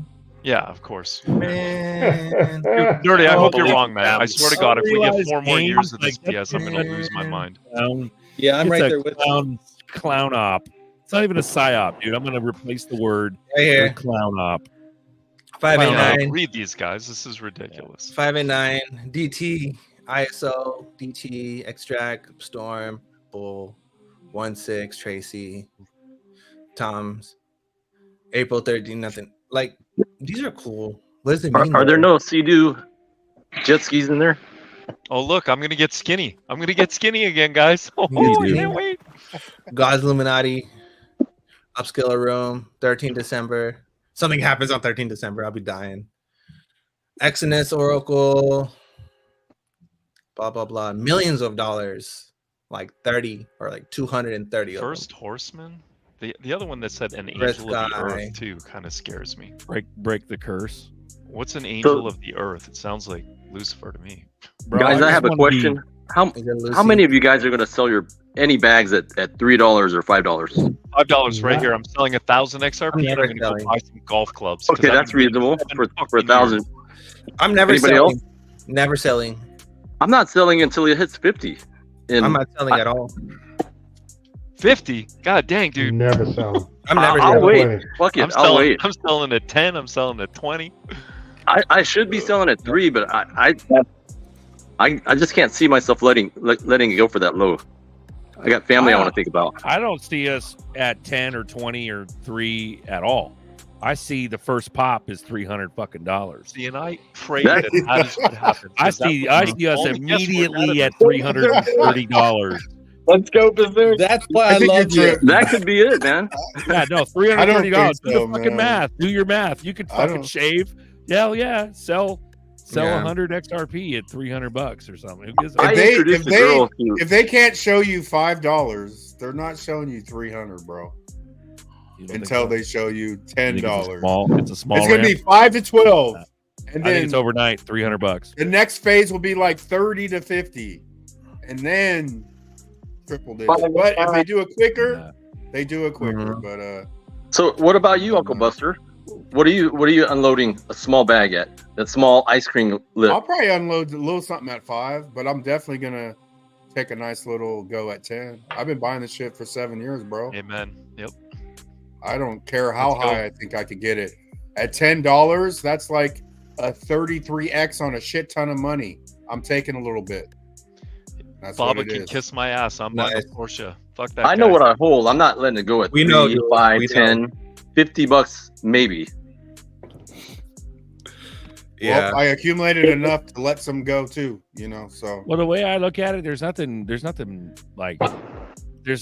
big enough to justify me it has to be like mansion house money or nothing. You see what I'm saying? Like, there's nothing really I need in between poverty where I'm at now and house mansion. So whatever that makes sense. Yeah, so I'm at 3, 5, 10, 15, 20, 25. It's all variable. Depends on how much everybody's got. You know what I mean? Yeah. That'll dictate so how about you, Bishop? With you got a pretty big, mighty bag there. So what are you liquidating a little bit at? I'm controlling 20 cryptos that I will burn all of those before I even touch my XRP. Oh, I like that. That's the right answer. Exactly. I might be in that boat too. Exactly. Well, now we're back on the school of, is it all going to blast at once? Well, Yes. And also which ones? Like some you think are utility, but some aren't. You know, my XLM, my XDC, all of that's going to go first. Yeah. I'm never selling my XRP, to be honest. Never, ever. I'm doing what you said. I'm agreeing with you, Nerdy. I'm sticking that thing. When they start saying they want to custody it, okay, go ahead. Take it from me and give me the interest. Take I'm doing some of it from me, not all of it. Some of it's going in my backyard and buried in with. Yeah. There's some dude. The banks are glitched out nowadays, bro. There's some fucking fuckery going on with all these banks and companies. These banks will never leave. Making money is these. I know we keep saying the banks are going to fail. The governments are not going to let them. I'm not necessarily speaking in that terms. I'm more speaking of halting or them pulling some fucking new amendment out of their ass. Unfortunately, you aren't accredited, Bishop. You're not good enough to do this. So we're gonna have to take a 40% cut of your shit, and you're gonna wait 45 days to get your shit out of staking lockdown. Like, and you know what I would do? You know what I would do if that was the case? You know what I would do? I would go to whomever I know that isn't credited and give them 10%. Got it. And you have somebody do it. Yeah, exactly. I'll get around it. I'll be your laundry man. Clean my money. That's right. Clean my money. Hey, Berserker, what does destroy mean? What does it mean? Who's talking to me? Is that Drew? Drew. Yeah. What is? Go ahead. What does destroy mean? What do you hear? When you hear gold will destroy the Fed. What does that mean? And when you know that the Federal Reserve has already been put under the Treasury on October the 24th of 2020, and we think the banks are going to be in the same position they are today. So are you implying that all banks will go away, or we're talking little guy banks that custody crypto? I think little guy banks will survive even though the Fed goes away. You're referring to regional banks. We're talking about regional credit unions. Yeah. Regional. Yeah, not the Fed. Fuck the Fed. I'm ready, bro. Nerdy's saying that too. The Fed's gone, bro. Fuck that. Right. Oh yeah. Amen. Right. You know what? Little guy banks are gonna custody your shit for. I hope they give us a decent percentage. I hope it's not some fucking pussy bullshit 2%. I hope it's something along the lines of like at least 5. Like 8, 5. You know what is happy. 8 is lucky. You know what bank is probably going to be the first one to offer anything for any kind of Bank of America? Anything? Coinbase. Bank of America. Bank of America. I will tell you guys this. Bank of America has a lot of patents. I will tell you guys this. This is a true story, and hopefully nobody will see my face and put together who this is. But I have a family member that works for Bank of America. And this was about 10 years ago, and he is literally a banker. You know, the whole old school banker. He's controlling stuff. He pulled me to the side, looked me square in my face, and said, "You know, we use XRP." And then he said nothing else to me ever again. And that was the day I was like, I started buying. Hey, this is before they announced anything. And I was like, I just kept buying from that point on. This is about 10 years ago. That's like the Chad Steinberg. That's crazy, man. Oh, yeah. That was it for me. That put me in. I was in. I was totally in there. That's like, thank you very much. Thank you. That's all I needed. But how many but them regional banks fuck with us, though. The fucking the JP Morgan Chase, they fee the shit out of us. Wells Fargo has been known to lie about their shit. Like, dude, they're all that's their game, though. BofA's garbage too, dude. Bro, I don't think Wells Fargo's gonna survive. Honestly, that's a shitty ass bank, bro. I don't see them surviving. Oh, it is. But the regional people, what they do to the people is fucked. So maybe you guys are right. Maybe it goes to $5-10. You know what? And they just keep fucking the people on the way up. I can see Citibank and Bank of America just buying out all these other banks, bro. Honestly, I really can. And I can see like BlackRock or JP Morgan or BNY Mellon just like hop all these banks. And I think over time they'll just have a monopoly over like 3 or 4 banks that literally control all the other banks. I think Nerdy, I think you're right to some degree, but I do think because the money will start you won't need these Nostra Vostro accounts anymore. You will see some of the smaller banks be able to fight back, and that's when they're going to want our XRP because they're going to need it to compete. So that's what I think may happen. Like the conglomerates will shower down upon their regional banks. Like, for instance, JP Morgan Chase, they get allotted a certain amount. Let's say this is just hypothetical. They get allotted a certain amount of the escrow. They get a fucking percentage of the escrow. JP Morgan does. And then it all trickles down to their fucking little guy banks. All the chases throughout the company. Do you think they will actually need our XRP at that point? I'm curious. Well, like for liquidity pools, I think because they'll have a share of it. I'm sorry. Go ahead.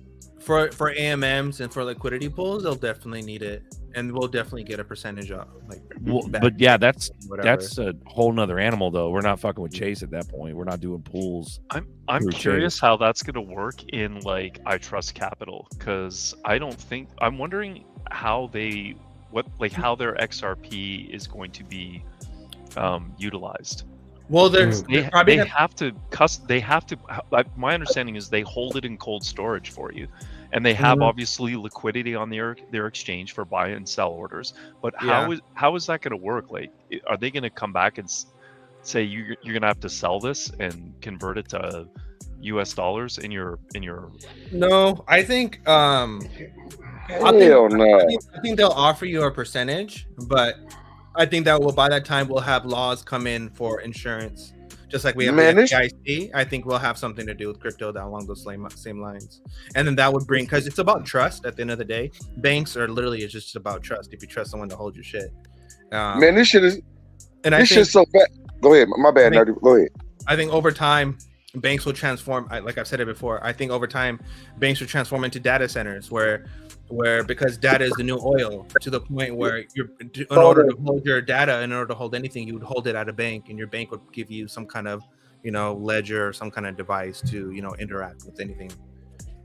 Guys, I might have done the stupidest shit. I need to know your opinion. What's up? So I got my Zum wallets, like 3 of them, shoved a little bit in there. I got my 2 ledgers. Hate that shit, but I still have it. And I got a decent, thinking about getting one more. So this last back up the truck, 10,000 ZRPs. I got it from Uphold and shoved it in the vault. $59.99 for a year. First month free. Why'd you do that? It's trial first month. I know. And I know probably every one of you probably didn't do it. I want to spread, some of my ZRPs here and there, just like Matthew Mellon. Nothing wrong with doing that. I don't know that I'll keep it on there, but why do I have to pay $59.99? They should be paying me. That's a good question. Yeah, exactly. Here's a different. So I'm gonna try it out just to try it. So you're sharding with Vault, but the only difference between Vault and Ledger, because Ledger shards too, is that Ledger you have a device. Right. So, but the they gave me the keys and they got a set of keys. I'm understanding. Right. So the Vault sharding is still protected because you've got your keys. Yeah, it's 2/3. I feel like if I lose my keys, they're like, "Fuck it, you lost it. Nice knowing you. We'll deactivate you." Can you imagine they do that? Dude, their business. Why would they do that? What? Where did you come from? Nobody would trust them after that. They're not gonna do you that. having to pay for you being your shit to them is bullshit. How is that? That's what exactly. It's free for 1 month, but at day 29, I'm probably gonna cancel it. So yeah, that's the same. That's the same thing as a fee. Go ahead. Put it this way: the banks don't even keep their money on exchanges. The banks will take them and then move stuff back and forth as they need to spend them. So why not do what the money does? Well, you know what's going to happen? So insured money in a bank is $250,000, right? That's going to go up. It has to. It's going to go. It has to. It's going to go to 250,000 ZRPs. That's what it's going to do. It has to. Oh yeah. FDIC. Yeah. What? It has to. And then credit unions is NCUA, I believe.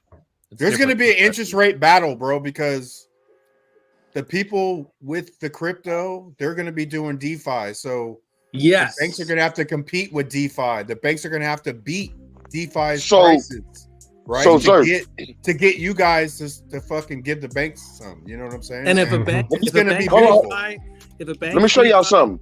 If a bank has a price and DeFi has a price, and the bank's like 1/4% better, I'm still going with DeFi. No, listen. Let me tell you. Hell yeah. Let me tell you. all day. So let me tell y'all something. I don't know how many of y'all have put money into like CDs with the bank. So funny story. 2017, I think I put $5,000 into a CD into a credit union for 2 years, 24 months. They called me. I forgot. They called me and said, "Your CD, you can collect now." It was $214 off $5,000. Mm-hmm. Check this out. Oh, lovely.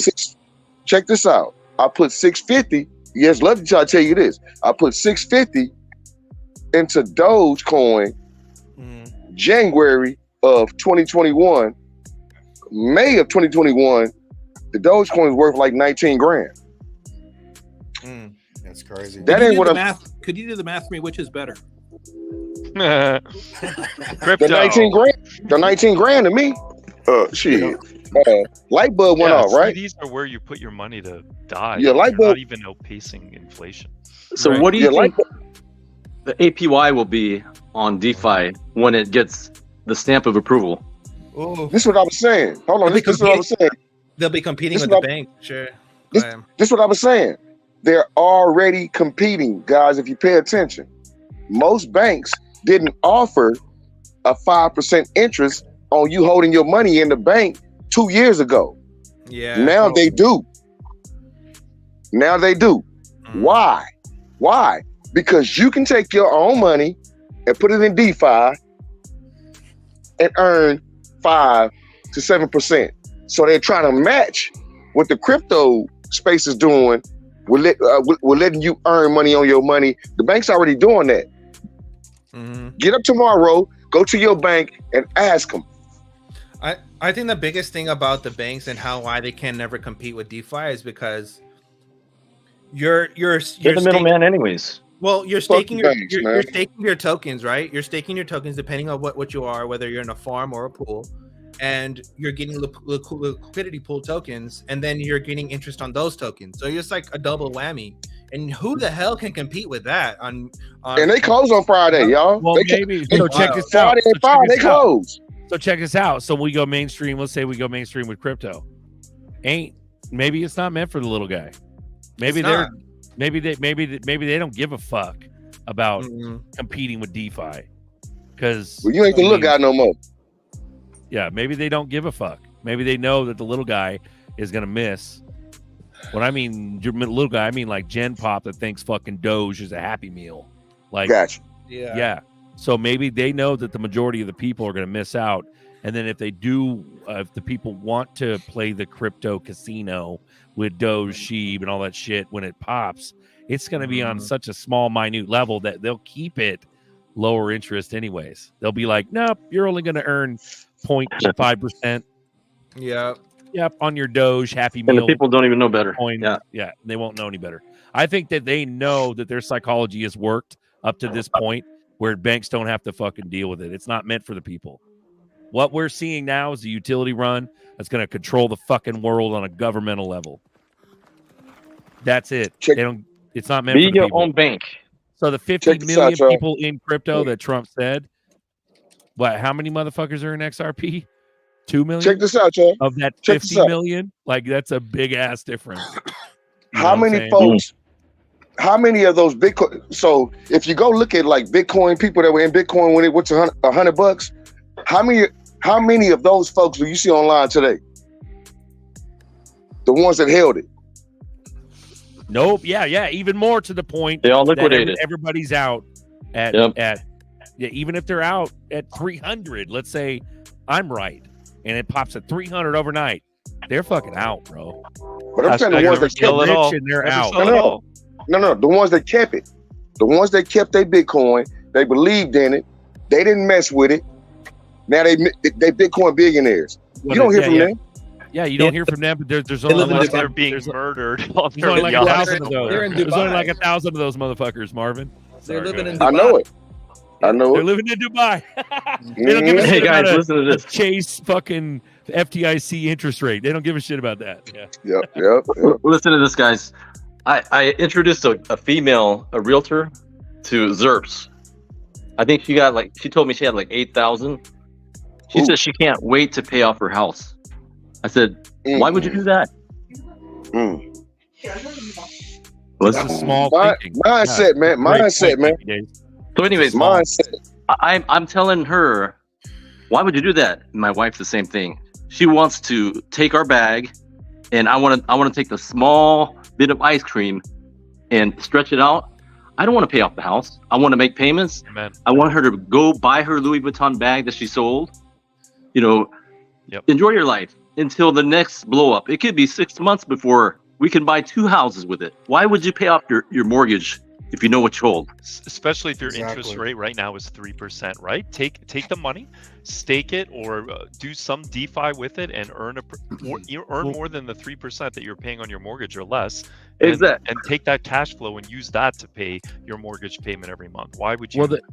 Totally. Why would you what was it, Busters? The crazy, the dummy money is like 2026, 2020, end of 2025.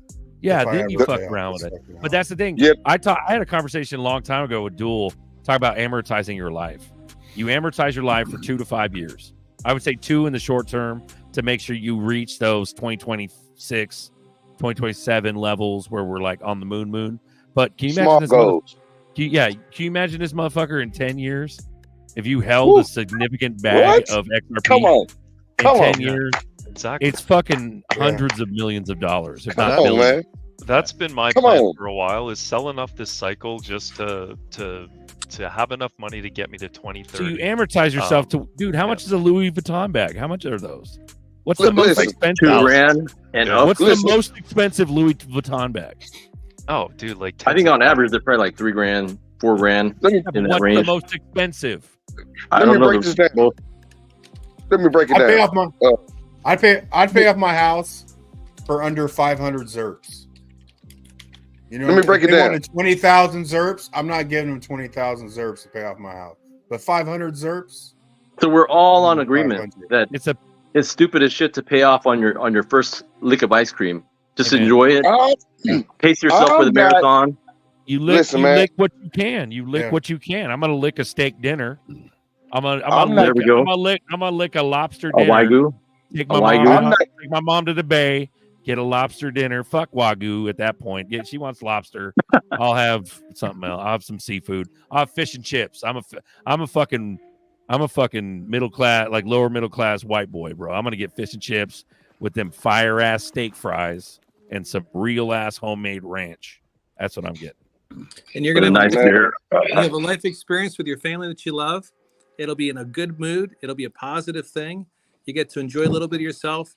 And then if you want to have a little tip for a superpower, focus on this as if it's real estate. This is a business, man. Like it's long term. This is business. And if you focus on it, I honestly have a superpower against most people in crypto because I'm real estate. That's me. I'm real estate. I don't know about you guys. I'm 4 forever. superheroes right now. I'm Berserker. I'm Nitro. There you go. Laser, and I'm Blaster. Like, let's fucking run it, boys. Listen, I'm gonna buy you a tight seat with the X on it. Listen, what you really better know is who you really are. When you have more than you've ever had, that's what you really better know. So a lot of folks can say, "I'm this, I'm that." You that right now, but are you that every fucking day? You're gonna find out. More money, you're getting close. We're gonna find out. Man, listen, fuck around, find out, right? Yeah. fuck around, find out. But what I'm getting at is there's a lot of people in this space that don't believe. There's a lot of folks in this space that also don't belong. Right? Tell them, so we ain't tapping in on that. Everybody ain't gonna fucking make it. Everybody ain't gonna do the fucking research. Everybody ain't done the research. And at the end of the day, it don't matter about the research. It really matters where your heart is, right? Who are you for real? Here's something for you to think about. Something to think about. Do you need? How many jet skis? Something to think about. What some people do, the rich in particular, what they can do, As you know, you don't pay taxes on loans. So some of them will actually take out loans, put collateral up 10 times as much. They take out $1 million, put 10 million up as collateral, and then pay that stuff off over that year. Use that $1 million in that loan, and they don't have to pay taxes on it. So sometimes you just have to think differently. That's the way to do it. Structure yourself. And you don't lose out on that original 10 million collateral because it's in ZRPs. It's in ZRPs. You don't even have to liquidate that bitch. You go, here's 10 million with the ZRPs. This is if taxes stay the same. See, assuming everything's the same. I still got these little fucking inklings of the Q, of being an anon, where shit's gonna get eradicated. We're having a flat tax. Yeah, man, income tax is gone. Mel Carmine told me, dude. It's know, right? The pizza. You talking about the pizza guy? The pizza guy. I am a pizza guy. Hey, I like that guy. Even though you too. I love him to death, even though sometimes I disagree with what he says. Yeah. Man, listen, man.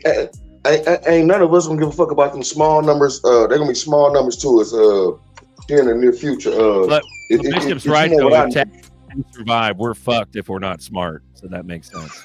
Well, look, we got a whole community right here, man. So if you depend on just you right now and not the community that's been built, then that's your fault. If you fuck up because you was too cocky or too arrogant to call somebody and ask what you should do before you do it.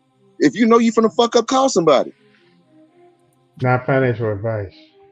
Yeah, but as soon as you make that sell order, there is not a damn thing you can do if taxes are still there, dude. Like, unless you're already incorporated, you've moved all your crypto over into your LLC or your trust, or you've got to do all that stuff before. I'll gladly pay the taxes. I don't give a shit. I've already did. Yeah. Happy days. I figured it out. It's not gonna matter.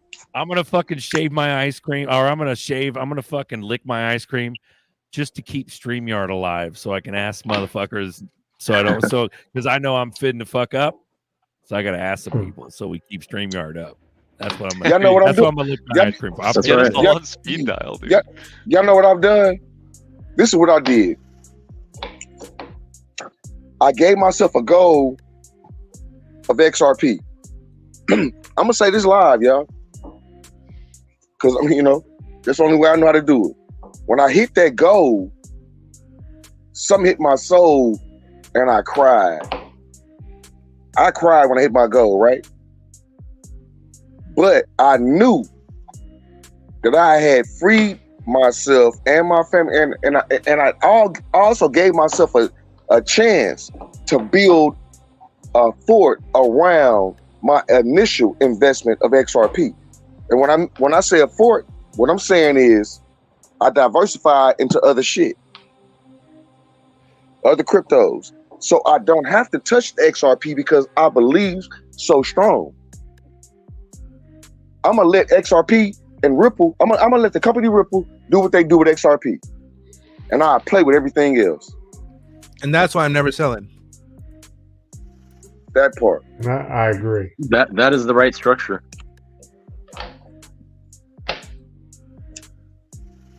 Well, I'll play devil's advocate. What happens if we don't get regulations this cycle? And I can't see that happening, honestly. But we're having another speculative bull cycle, and Bitcoin tops out at 150. We get alt season, things go crazy. All of our coins are going parabolic. I mean, shit, man. I'm selling all of your other stuff. I'm selling all of my other stuff. Yeah, I sell half my XRP too. Do it. I'm not selling mine. I'll sell everything else I have. We're at 2 hours and 13 minutes. Let's keep going to break the satanic fucking ritual. You know what? Dual citizen. Let me borrow that half that you're gonna sell. I'll hold it for you. Well, you sell everything else. When it blow up, I give it back to you. I promise. Bro, you know what's wild? You can take it and then use it. And I just, if we have passive income opportunities, like Drew is saying, treat it like real estate. The beautiful thing about real estate is you get the tax write-offs, you get the passive income stream depending on what type of real estate you're invested in, and you get the appreciation value. If we have that, I need 10 years though, man. Then you're right. There's no point in selling these utility-based tokens if we can stake them, earn interest, live off the dividends, for lack of a better word. But I mean, at some point, like I stake it. you just have to. I stake it. You know, I'm not gonna sell it. I will never tell you to do what you do. What you need to do I'll with your stake money. it. That's exactly what I was sell it. saying. If like that's the thing, like people don't understand is they view crypto as stocks. It's not completely. Yeah. It's not. It's not your traditional. It's not your. Hold on, Mark. It's not your. It's not your traditional investment asset. It's not your traditional sense of investing. It's not your traditional sense of it's a new asset of gaining money or traditional financial sector. This is completely a whole new ball game. This is like you used to play Snake on your Nokia and you started playing Snake on your iPhone and it was completely different, but it was still the same game, right? But it was not the same game because in the new Snake you're getting tokens. Same game. This is the thing about what people don't understand is that we right now are in a crypto market and a degenerate crypto market where everyone thinks it's like a casino. That is after the easiest way for a quick get rich quick schemes. How can I turn $20 into 30,000? The most ridiculous things, right? But the thing is that actually happens, right? But here's the thing: that party is going to end very, very soon. And when we get to the real world, the real money, the new system after the cyber attack, after all that stuff happens, this is a whole new world, right? This is where banking's moved to open banking, where you no longer need. You're not going to see a Bank of America. You're going to see like a new bank, or you're going to see like another bank, banking as a service, a whole new plethora of banking financial situations going on that are not even physical. They're all digital, right? So let me give you an example. You put on your VR headset. Well, guess what? I'm going to put on my VR headset and I'm going to go shopping. I'm going to go click on my Walmart app. Next thing you know, I'm in Walmart, walking around in Walmart with my cart, picking up items. And boom, I checked out. I just paid with my Apple Pay. Now I have a Walmart drone coming out and dropping my groceries to me. That's where we are. That's where we're going. Now you just earned Walmart coins, right? Smiley coins for using their service. And you got tokens. Now you can use that at the next time for rewards. But you have a good point, Nerdy, because once we say we're going to sell our assets, what are the banks going to turn them into? They're probably going to turn them into digital assets. So technically, they will be holding the same thing what we just sold. So exactly. And so the same yield you can get on cryptos like ZRPs, you can get yield on silver and real estate. Yeah. Man, listen, y'all. Oh, bro, happy. I'm sorry, Marvin, to do that, but happy. Yo. What you just said was golden, and I need people to understand. The 161 watching, I need y'all to understand this. We're moving into an era where people will be staking their houses. Exactly. Staking their cars. People will be staking their clothes. They'll be staking their Gucci bags, their Louis Vuitton bag. How about this? When you got family members that fight over land that you got handed down to you, and one family member fucks it up, says I'm not selling. Guess what? Now you are, because we're gonna fractionalize your shit, and you don't have to be a part of this. Okay, I'm in that right now. Check this out. Okay, go ahead, Marv. I'll go after you. Nah, shit, nerd boy. Shit. When you teach and you preach, I shut the fuck up. So go ahead. Okay. This is imagine this scenario. Okay, right now we have a problem with liabilities, and the problem is that they depreciate over time, right? As soon as you take a car off the lot, they depreciate, right? Now, imagine this scenario. Okay, you buy a Ferrari, you buy a Lambo, you buy anything. Okay, you buy something nice. Okay. And you have it parked because you know it's going to be a collector item. That's a waste of money just sitting there. You have 250. Duel goes buys a Porsche, and he barely drives his Porsche because he drives his daily driver. Right now, his Porsche is going to be my daily driver too. Check this out. Now the Porsche is just chilling in the garage. That's $250,000 just chilling in the garage. It's not doing nothing. Now imagine this. He takes that, logs into the Porsche app, and stakes his car. and now he's earning interest. Now the depreciation value, now there's no more depreciating value because Porsche set a set value based upon his staking rewards and all that stuff. And now you're getting Porsche coins or Porsche whatever. So when you go back to the dealership and get it, they say, "Oh, you have XYZ Porsches and you've been staking XYZ." So they turn into NFTs. You get it? The more NFTs you hold is the more rewards you get, and they unlock different perks. Right now, Porsche has a thing where you're supposed to own 5 or 6 different Porsches before you get on the list of owning a GT3 or any kind of massive car, right? BS, dude. Now think about this: you are a Porsche owner that owns 5 different Porsches, right?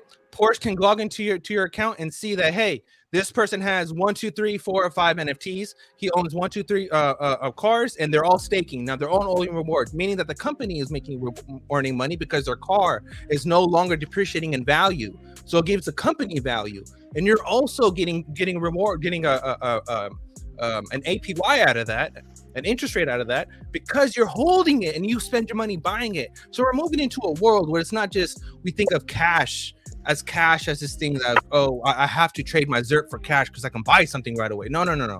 This is your crypto assets will always be worth more than cash, always. And the only way to get in is right now, because if you don't get in right now, you're going to be buying 0.00000, and they're going to have a limit. You have to have 100 XRP to stake. You have to meet a threshold. There'll always be a freaking threshold to meet. Ooh-wee. And how do we know that? We saw that with Flare. You had to have 50,000 Flare in order to be part of to be part of their staking rewards directly for the network. So the little guy will never be able to stake. Never. Not when Flare's back over $1. Most people won't be able to do it. The train has left the station. We'll have a collection of Doge McDonald Happy Meal toys, though. That's why this matters. And no one gets that part, and no one will ever get that part because no one is understanding how any of this shit works. Shittiest house on the block. People think it's a casino. It's not a casino. This is way different. This is a whole new world. That's why I tell people, buy as much as you can, as fast as you can. You better get it. Yeah, man. I'm happy to have whole numbers of a lot of these protocols. Fuck yeah, bro. This is why Peter Thiel said what he said. You know how many motherfuckers that understand the shit that I'm saying, actually do understand the shit that I'm saying? And how many people are going to actually hold to that long and actually understand that shit? Not that many. Do you understand the words that are coming out of my mouth? Not that many. So, 4 of them. At a $3, at a $5, you know who's selling? Everybody who doesn't understand this Everybody. So, yeah, I ain't got shit to say. Yeah, I'm getting out, man. Goddamn. Nerdy dropped the damn mic, y'all. The fucking mic is broke. If I'm staking my Porsche, can I still drive it, Nerdy? And yes. Yeah. And they'll have some kind of. Think about this, bro. You'll have a car, right, that you earn interest on, that you're providing, but also you're part of a DPIN program where other people can use your commuter car, and now you're earning extra interest on sharing your car, on ride sharing. Think about that. Nice. I'm still stuck back on Walmart. How much money they're going to because they won't have to get gas though. They won't have to dress up to go to Walmart anymore. What? Say that again, Drew. Go ahead, Drew. In the VR headsets. Nobody dressed up to go to Walmart. I'm still stuck on Walmart and wearing the VR headsets, and how much money Walmart's going to make because people won't have to dress up to go to Walmart anymore. Yep. It'd be crazy. They'll be so lazy they won't even put their jammies on like they do now. It's wild. Y'all ain't in the South then, because in the South, everybody in flip flops, basketball shorts, and t-shirts. It's them yoga pants. What store has more Karens? Is it Target or Walmart? What's that? Walmart. I'll say Walmart. But where are there more Karens? Target or Walmart? Oh, Target all day, bro. Target, hell yeah. Target for sure, yeah. Because you got people that actually think they're something. They got Starbucks built into it. Of course, there's more Karens there. You know the thing about Walmart is that Walmart is not a retail company. Walmart is a real estate company. Well, they're like McDonald's. Yeah, just like you got McDonald's. Hey man, but come to Walmart doesn't care if you steal their shit. Walmart just takes it as a tax deduction, just like Costco. We'll come to the South. Oh shit! Damn dirty. And still some Walmart. Shit. Your ass going to jail. Why do you think, bro? Why do you think Costco accepts your 15-year-old mattress? Because they'll just claim it on their taxes. That's Think crazy. about that shit. That's how it really works. Welcome to the real world, where tax deductions are everywhere. So it doesn't matter how much you raise taxes. We ain't going shopping, bro. If we go shopping, it's gonna be some random shit. Rarely, like we're gonna have motherfuckers shop for us. You have to know how to play the tax game. If you're not paying the tax game, you're doing it all wrong. You're doing all wrong. I'm gonna have a ranch buddy. I'm gonna have a freezer full of steak. I'm not gonna need to go buy shit. No. And if I do, So some of my superheroes that I'm staring at right here, I'm understanding you guys are gonna buy yachts. I'm gonna buy a boat. I don't want a boat. Buy a boat. I won't buy a yacht. I'm gonna rent them. Who's gonna buy a yacht one by one? I'll buy a yacht. Would you? But I'll buy a small boat. The yacht that I want, I want 107 for sure. I want a 107 footer. I saw Bishop, one. you gonna buy a yacht? Like a few mil. I'm buying a yacht. How about Duel? You gonna get a Porsche yacht? V12 engine? No, I'm gonna be on cool, Buster's man. yacht. I don't give a shit. I'll be on Nerdy's yacht or something. Y'all be on somebody else. Y'all be on somebody else shit.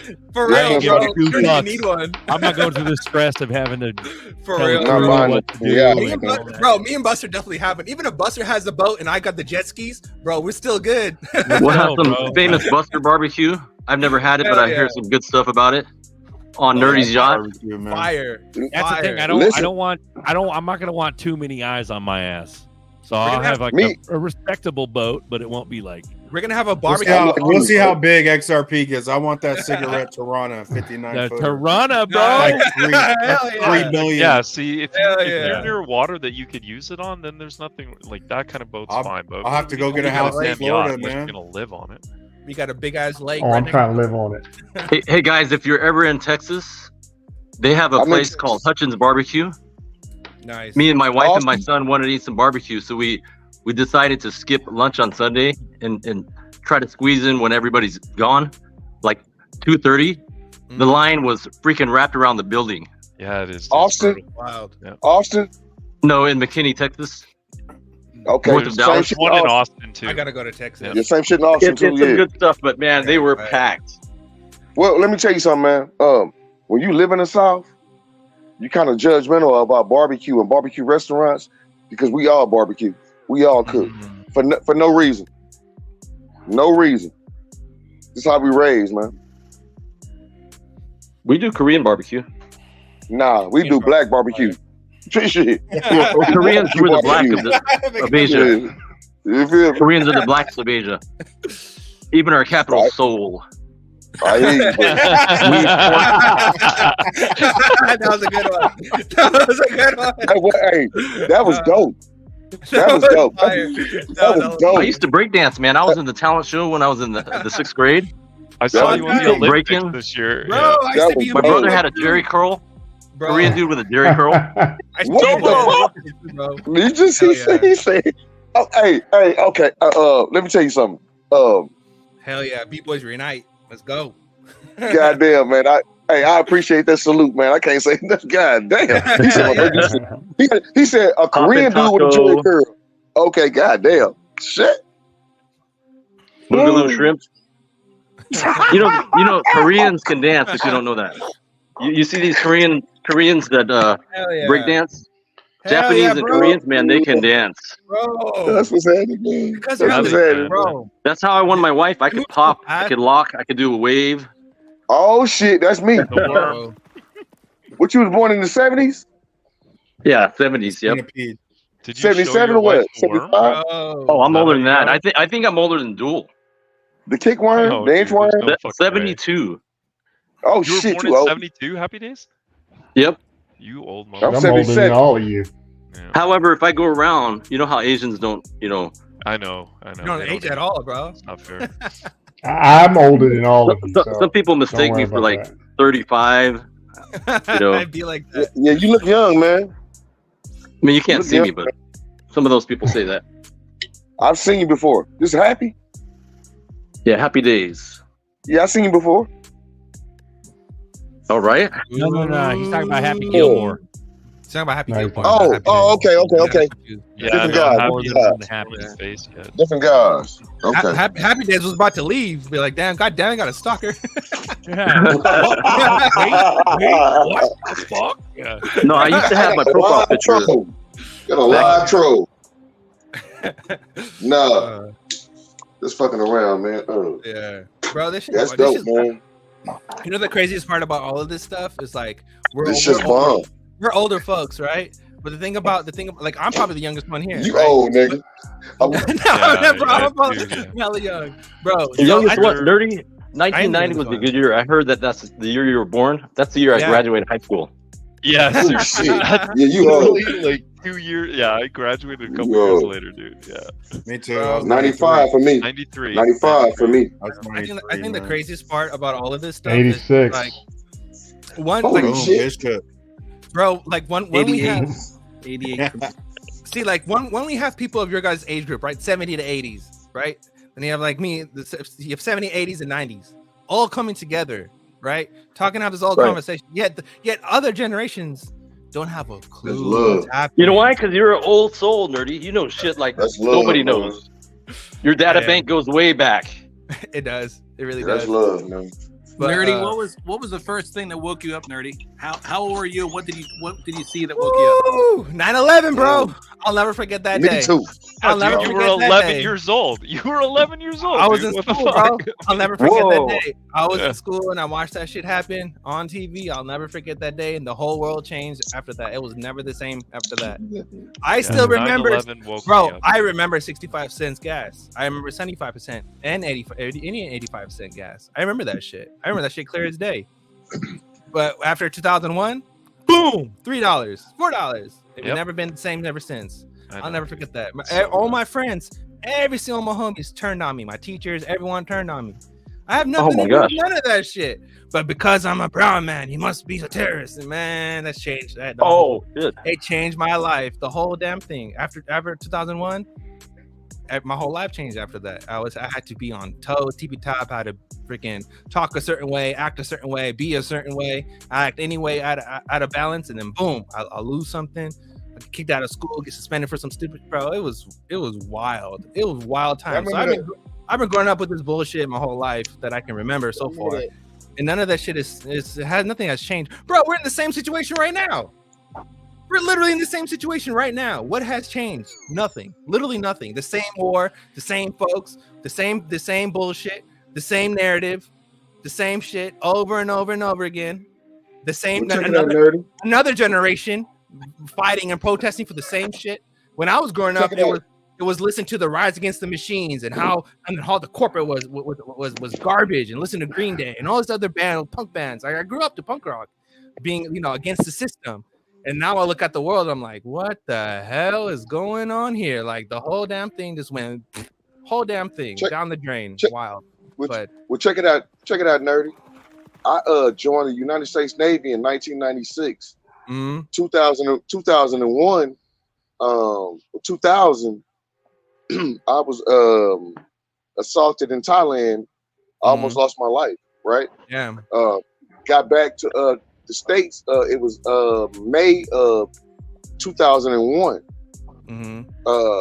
September 11th is my homeboy birthday that was in the Navy with me. And when he called me that morning, I thought that he was calling me to, let's party. I'm like, it's too early. I need some breakfast, right? But he said, turn your TV on. And it was the time we were all fresh out the military. Fresh out. And we were afraid they were going to call us back. Huh? Oh, go ahead, man. Sorry to interrupt. I remember that date. It was a freaking nightmare. It was wild, bro. Woke up to a nightmare.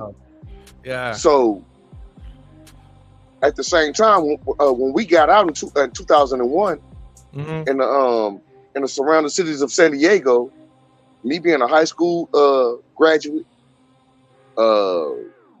military boot camp graduate, and I completed my military service, I was a fucking threat. Whoa. At 23 years old, I was a threat. In a job market. That's wild, bro. In a job market. I done every fucking thing right. but now I'm a threat. You know, wild. Yo.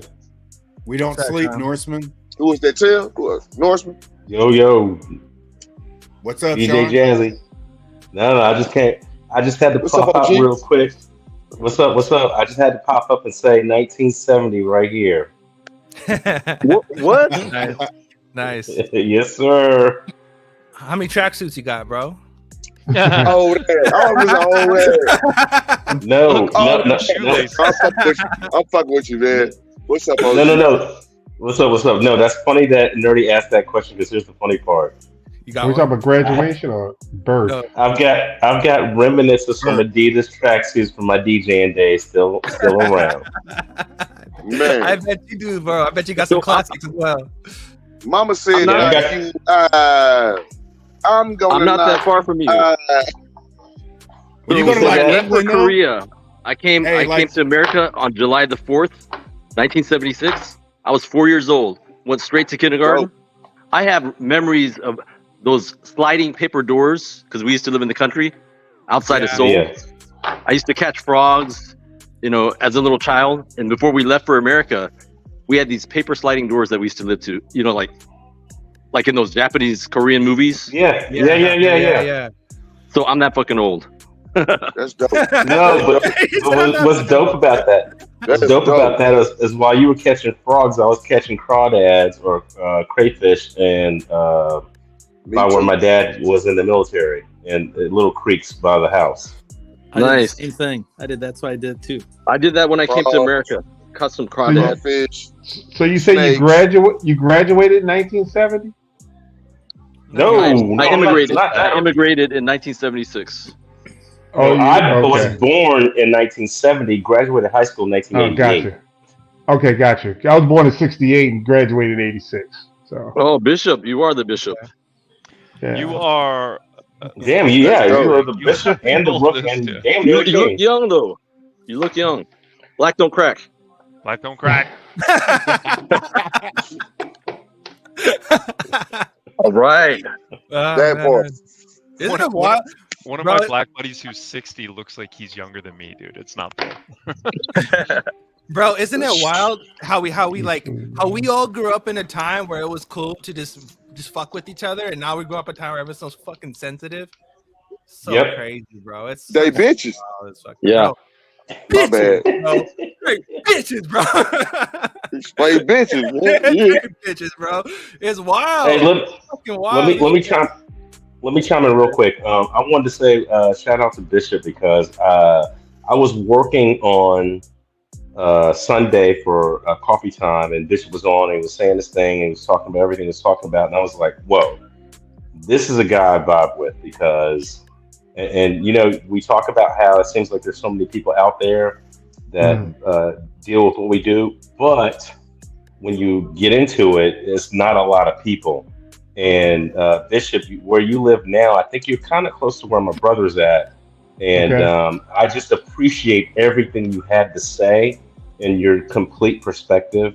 It really hit me that in a time period where we're trying to get to the point of euphoria with crypto, but at the same time, I personally feel a little dejected because I think it's taking a little bit longer. But to listen to your perspective made a big difference. So I appreciate that. And I appreciate that Drew came on and everybody else. Jules always been. And I also want to say I appreciate the fact that Uncle Buster, ZRK, and Nerdy have been here for a long time. And I remember back in the day where it was just me and ZRK. And now there's more people that have come to the fold, if you will, and their perspectives, and that makes a big deal. So I appreciate all you guys from a perspective that you guys have no clue about. So thank you for that. No doubt, OG. I have to second that. Bishop, when you let go of who you were yesterday, I was impressed. I was too. You got a very good mouthpiece. I was too. A lot of years, man. A lot of years of thinking and searching. Yeah. Can I tell a story real quick about Berserker? When I followed who's the rapper? The guy that introduced everybody to everybody? XRP bags. Bags. Yeah, I used to watch him. Next thing you know, this white dude comes on and tries to take over the show. I go, who the fuck is this white bald dude talking like he's the commander in chief? He had me at hello. So before the show was over, I'm like, damn, this guy is good. Radio host, man. You are one of my favorite superheroes. You and Uncle Buster running this thing, man. This has become my favorite show. I can watch 10 episodes, 10 times. Shit is good. Oh yeah, and Marvin Davis Vegas next year, right? You guys is good. Marvin's been good on keeping people going. And Berserker, I remember Berserker from like 2019. Go ahead, Buster. Yeah, I think Marvin started the people coming out the chats, man, because Bishop came on last week. Marvin came out a couple months ago, probably. But a few new people's been on, man, recently, and it keeps it fresh. But you know what you've been missing, though? Yeah, you guys go to Vegas. You guys go to Vegas and have your little run it. Your little show. You're missing Mr. Chow. You know the Mr. Chow? Yes, that's what I'm saying. You've got to come next year, dude. Mr. Chow has just entered the show. Yeah, you got to come. Who's Mr. Chow? He is, dude. He's our little Korean dude. He's gonna come hang out with us. It's gonna be awesome. Oh, Happy Days is Mr. Chow. He's gonna do an Indian accent. I'm gonna talk like a French Canadian. We're gonna have Happy Days Korean. And, it's gonna be fucking hilarious. I'll be around Mr. Chow. I'm gonna expose my little snail. Hey, what's up to Crypto OG?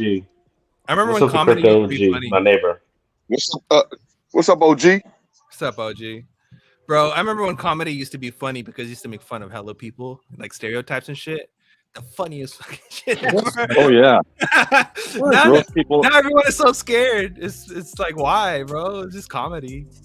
There's still a few comedians out there that push those limits. So yeah, they are. Yeah, hey, nerdy, at Dill. Listen, that's why, bro. That's why I like show. If I'm a black man and I like mac and cheese, yeah, you can make fun of me for it because I'm still gonna like it after you make fun of me. Exactly. Make fun of me. I got mayonnaise sandwiches. Bro, I'm all about mayonnaise, bro. I'll be eating some motherfucking mayonnaise with a spoon. I'm a white motherfucker. I will eat fucking Best Foods mayonnaise with a spoon. Dead ass. No. Zerker, you know what's so messed up? Oh man. Zerker, you know what's so messed up? If I make me a bacon sandwich, if I make me a bacon sandwich with a slice of tomato, I'm putting some salt and pepper and some mayonnaise on it. Oh, yeah. That's BLT. BLT, baby. It's not time you compromise, motherfucker. Let's go. You guys better try some Japanese mayonnaise. That shit's fire. If you don't know, now you know. Yeah. If you want an Indian dish, yeah, best put some curry on that shit. No, don't do that. Man, that shit is diarrhea, bro. Don't do it. Fuck curry, dude.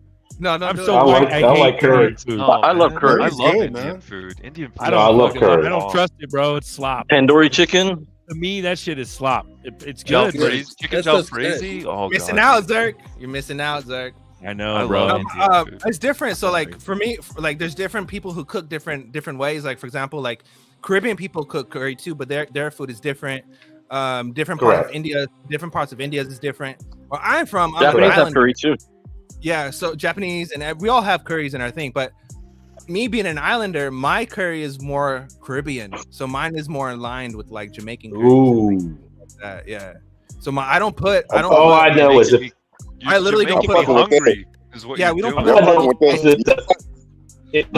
Good. Yeah. Food is good no matter where you are on the planet. Food is good. Eat it. Yeah. Shut up. I've had curry before, and it's tasted good. I'll give you that. Okay, I've had it before. It depends who makes it. When I look at that shit, I'm just like, what the fuck? It's good as like fuck melted. For you, bro. Yeah, it's interesting. It's good as fuck for you. You gotta. And that's what Marvin said. I'm gonna get on your yacht, and I'm gonna fucking eat some. Try it, bro. I got you. You know what we do? But I mean, that's what Marvin said. That's what Marvin said. Real quick, that's what Marvin said. Everybody cooks barbecue, But if you've got 30 different ways to try barbecue, you're gonna find one that you really, really like, and that's what you like, and that's it. So okay, And after that, party. I'm glad you brought up barbecue. So you know how you guys barbecue, right? So we do the same thing, but it's different. We actually dig a hole and we call it lovo, where we steam the meat in banana leaves, and all the fat melts away, and it's all just meat with and all that stuff. All the fat turns into butter, and it just soaks into the meat like a glaze, like an inner glaze, bro. Why we don't have barbecue, bro? Our barbecue is a boiling pot of water. That's what white people's barbecue is. We boil meat in water. That's our barbecue, bro. Fucking macaroni and cheese. You ain't fucking around with us. Oh man. And Nerdy, you're right. That is different because in the jungle, when I dig a hole, it's to take a shit, not to cook some food. Yeah. I'm out, guys. Thanks a lot for listening. Nice talking to you. You had a boiling pot of water. You were lucky. Peace, bro. Later. Maybe mom might bust out the cast iron and throw a piece of meat. That's usually stew. It's usually a soup or a stew. White Zerk, let me tell you people are fucking masters at soups and stews. Now, Zerk, let me differ that. When you come to the South, white folks in barbecue, Hispanics in barbecue, and black folks can too. We compete down here. Yeah, show it. And everybody wins. So come to the South, man. Come to the South. This is what it looks like. I'm not going to Atlanta. Fuck that. I'm not going to New Orleans. Texas. Is what we make. Texas. Cool. Texas. Say we put it on foil and you dig the hole like that, put the rocks on it, it comes a hell of fire, bro. No, dude, that's so good. Yeah. So you wrap it in the banana leaves. I'll take the banana leaf. Aluminum foil is not supposed to be that good for you. Yeah, no doubt, right? We're all gonna die sometime, good, right? Man. I'll just wear it on my tinfoil hat. That's the only place I'll. It's like this, literally like this, literally the same pan, the same exact pan, bro, to the T. Literally the same exact pan, same everything. Like these are my people. This is where I'm from. This is me. That's the kind. Yeah, that's where jerk I'm from. chicken, some good stuff. Yeah, so I love dip that. jerk. Yeah, we jerk dip it. Chicken, jerk tilapia. We make that lovo. Yeah, it's called lovo, bro. So last time I went to Fiji, we have my aunt's mom. She has a sugarcane farm, bro. Literally the whole experience. Take your shoes off. Why are you wearing shoes for? Take that shit off. Go walk around on some dirt, right, bro? Get grounded. Take the big old knife. Go cut off some sugarcane and bring that shit back. Clean it all up. Cut it into the little pieces and just chew on it. Best. Fucking best. I love sugar cane. Best. I love sugar cane. Nothing competes to that. Sugar cane. My dad would whip me with that cane though. That's a cane pole. That's a cane pole. How does it? We fish with those. Nothing better than that. What's it? It's like? sweet, bro. It's straight sugar. It's straight sugar. It tastes like candy. I don't know how to put it. It's straight like sugar. liquid candy. Yeah, it's straight liquid candy. Yeah, it's like natural candy. That's like the best way to put it. I've even gone to the point where I know how to clean a goat. I clean the goat in the little river and all that shit. Like candy. Nice. Yeah. Oh shit, guys, we're fucking 2:47, bro. Is that we're live? We're not 7, 8. We're 9, not 10, backstage. 11. No, this is live, man. Dude, we're still live. No, shit. 7 plus 4 plus 2 equals 13, bro. We're fucked. Wow, this is crazy. Yeah, dude. We got one more minute. Nope. 48. Boom. Minute. We're 14 now, bro. Is that good? No. What's numerology on that? 14. That's 5. That breaks down to 5. Man, guys, Yeah. Zach Rector used to be my favorite guy. Yep. Then I got into you guys, and to be in the center. Look at, I'm in the center. You are, bro. Superhero. You are in the center. My superhero, man. We're gonna dip you in curry. Mr. We're Chow gonna is boil here. you in water. Bitches, Mr. You're Chow going is in a here. logo. Hell yeah. That's hella Mr. funny, Tang? dude. Mr. Tang or Chong or what did you say? I still like Zach. Chow. It's hard not Chow. to respect that Mr. guy's Chow. hustle. Seriously, for a young kid, man, he's got a good head on his shoulders. So I wish him all the best. I did get to meet him in Vegas at the Cat's Meow. So nice. Are you talking about Mr. Chow? No, I can't wait to meet you. Zach. No, not me. I'm talking about the real Chow. Oh no, I've never met the real Chow. No. You know, he's the doctor, Dr. Ken. Dr. Ken Jong. He's old, he's like born in '69. His wife is a doctor. Her last name is Dr. Ho. He's Dr. Ho. So he jokes about, telling his wife, "Hey Ho, bring me the chicken. Hey Ho, go do some dishes." Yeah, that'd be great. My homeboy last name was Ho. H-O. H-O when I was on the Navy. Yep. H-O. Yep. Mr. Chow. Yep. Ardlight says he's a Zach Rector convert. I confess, man, that's crazy, man. Man, I used to love. I don't watch him Zach anymore needs either. to open up his doors to some of you guys. He'd do so much better. Well, I'm gonna tell you what. I'm gonna tell you something, man. I'm gonna tell you something, man. When you got guys, so when you got these guys that's on the panel right now, Berserker, Buster, Nerdy, GDLT. So when you started getting paid off YouTube and shit like that, those guys were a threat. That's your competition. So hell no, they're not going to invite you on their show. That's true. It's sad. It's sad. Yeah. Because I believe that we all should be one fucking unit moving against the system, but that's not how. Yeah. I think the most ridiculous part about all that, the whole crew, that whole shebang crew, the whole part of XRP community, that part was a lot of shit was just said without any proof. It was all just, it's just gonna happen. Fucking buybacks, fucking 50,000. It's just gonna fucking happen. Like, right. That shit was ridiculous, and I think But Nerdy brought the receipts. He's got all the receipts. Even that came in realms. Buybacks it's been brought up like 3 different times, bro. Yeah. Over 7 years, Yeah, and in Zach's defense, his point in that whole thing was, hey, we need to have the conversation. We need to establish a value, whether any of those models were viable or not. Or some of them made sense to me, other than XRP Lions. But watch him be right, though. Damn.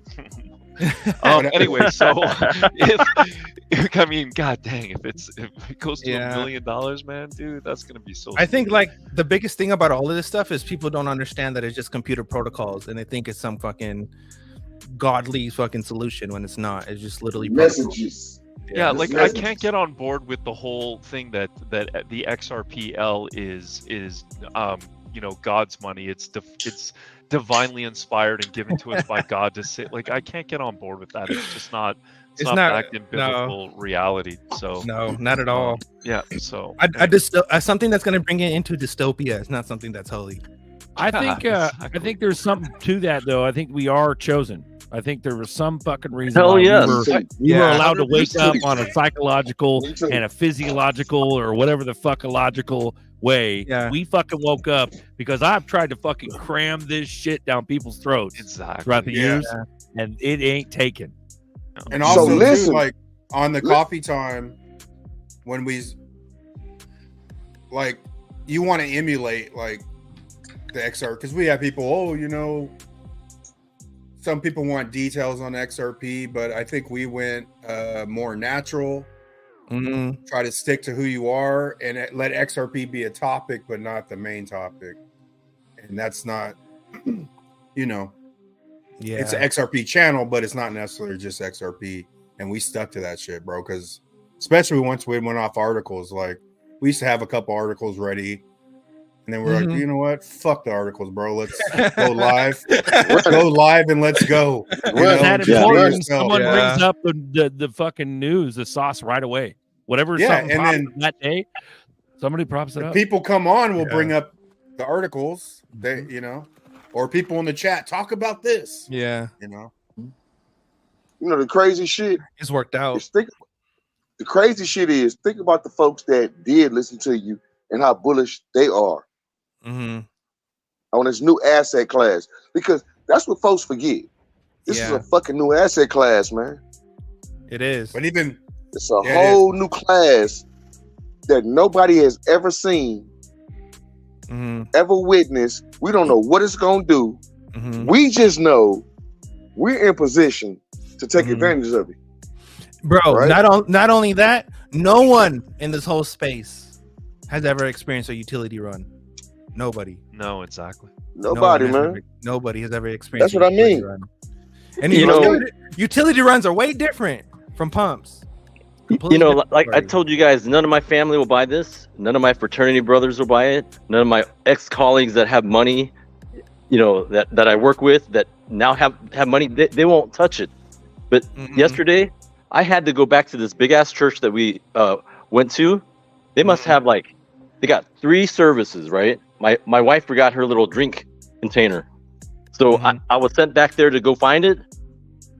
I tell everybody I can about XRP. And she tells me, why do you waste your breath? None of your family believes in it. None of your friends. nobody. I said, you know what? If I could change one person's life, that is a fucking blessing. So I go to the counter. I go to the counter and tell this girl, hey, I lost my thing. She takes me to Lost and Found. It's not there. I go, can I check the check the church? Sure enough, it was there right before they were going to clean everything out. Scooped it up. On the way out, I go, hey, there is a company that's going to be so fucking massive, not fucking massive at church. It's going to be so I was going to say, dude, that you need to repent and get this shit. Have you heard about XRP? You need to look up this company. This company will be like an Amazon and Google. And she's like, I said, how many kids you got? She goes, 3. And I said, well, you drop $100 for your kids in this thing. Before 10 years, it'll be $500,000. And she goes, her eyes lit up, and I told her, look up this company. I'm gonna write it down for you. Ripple and XRP. $100 will be $500,000 before 10 years. And check it out.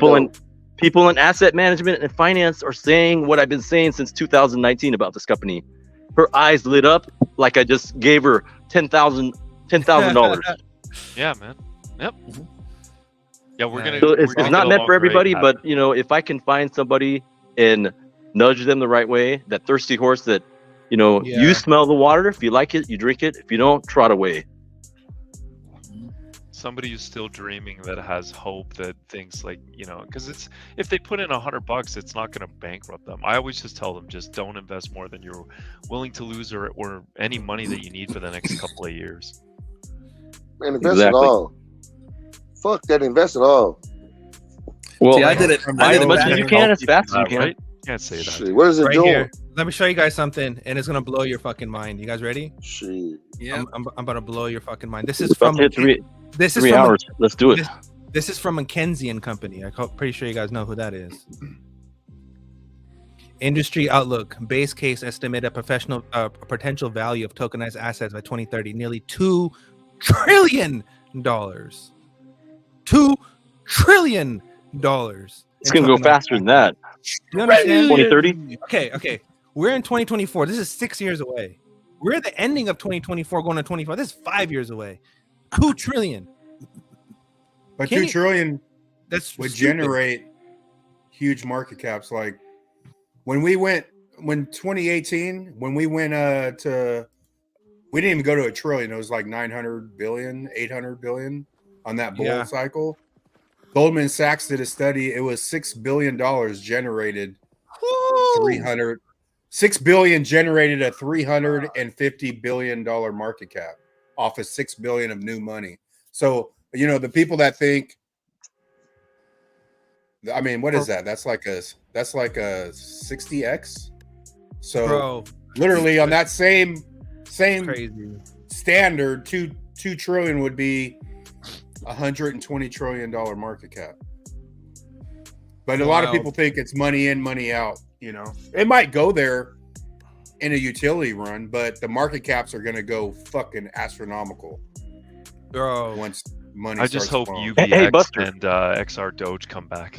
We're solving a $170 trillion problem. Or $17 trillion problem. This is stupid fucking money that we're talking about here. This is ridiculous. Hey, Buster. Yeah, real quick. You know that saying that you say, Buster? Hold on one sec. Go ahead. Cooper, sorry. I was talking about the 2018 run when Bitcoin went to $20,000. It was like I think we hit almost 900 billion. But yeah, 2021 went higher. But before that, go ahead. So I got a brother that does IT for Harris County Hospital.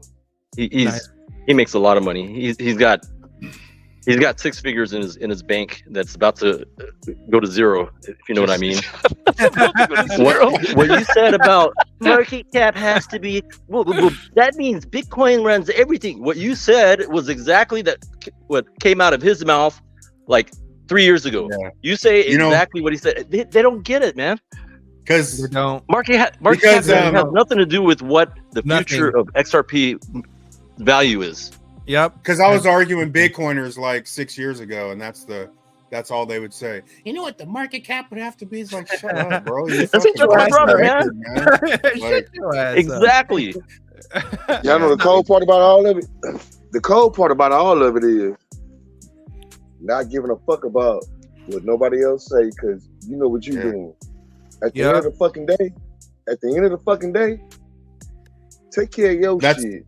That's the beehive mentality. Like when he said, I think it was Happy that said his wife, nobody's getting it. Mm-hmm. But that tells me I'm doing the right thing, because 99% ain't going to get it, right? So we don't want everyone to get it. So hey, if these people don't get it, I'm, just keep doing what we're doing, man. It is what it is. Yeah, it is. If everybody was doing this shit, you doing the wrong thing. Yeah. Max. I also want to share one last thing from Mackenzie. The tech trends that matter the most for companies in 2024: AI revolution, generative AI, applied AI, industrial machine learning, building the digital future, next software development, digital trust and cybersecurity, compute and connectivity for frontiers, advanced connectivity, cloud and edge computing, quantum technologies, cutting edge engineering, future of robotics, future of mobility, future of bioengineering, future of space technologies. Someone asked me about A0 a while ago. There you go, future of space technologies. A sustainable world. So this is all your EWTs right there. So you have AI revolution, which is like your DAGs, building the future, which is like your Hederas, computing, which is like your ICPs, engineering, again with your DAGs and with your like Caspers or whatnot and your XDCs, and then sustainable, which is again your Hedera, your Stellars, your energy webs and all that shit. So it's like even the people at McKinsey and Company that are presenting this thing, they don't even understand how this stuff works. You know how many high level seminars that I've watched that literally don't understand any of this shit. It's crazy. This is the reason why the digital transformation. There's a reason why the digital transformation is taking so long. It's because no one knows what it is or how to implement it into the company. Yep. No one even wants to ask the questions of how to do it, because they're just too scared. It's too complicated for them. They don't want to fuck up the business. And your ass is in position right now.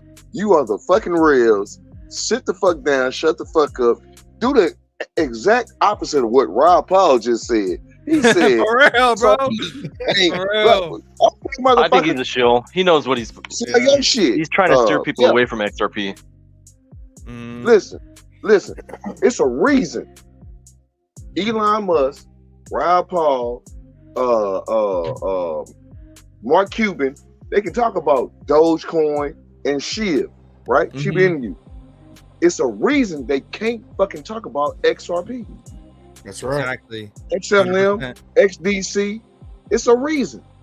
100%. Now, form your own reason. No billionaire has said XRP that I know of. Here, I'll just give you guys ideas so I can go sit on this yacht. Look at this boat. Watch this. Feels. Oh, the Lamborghini one. V12 engines.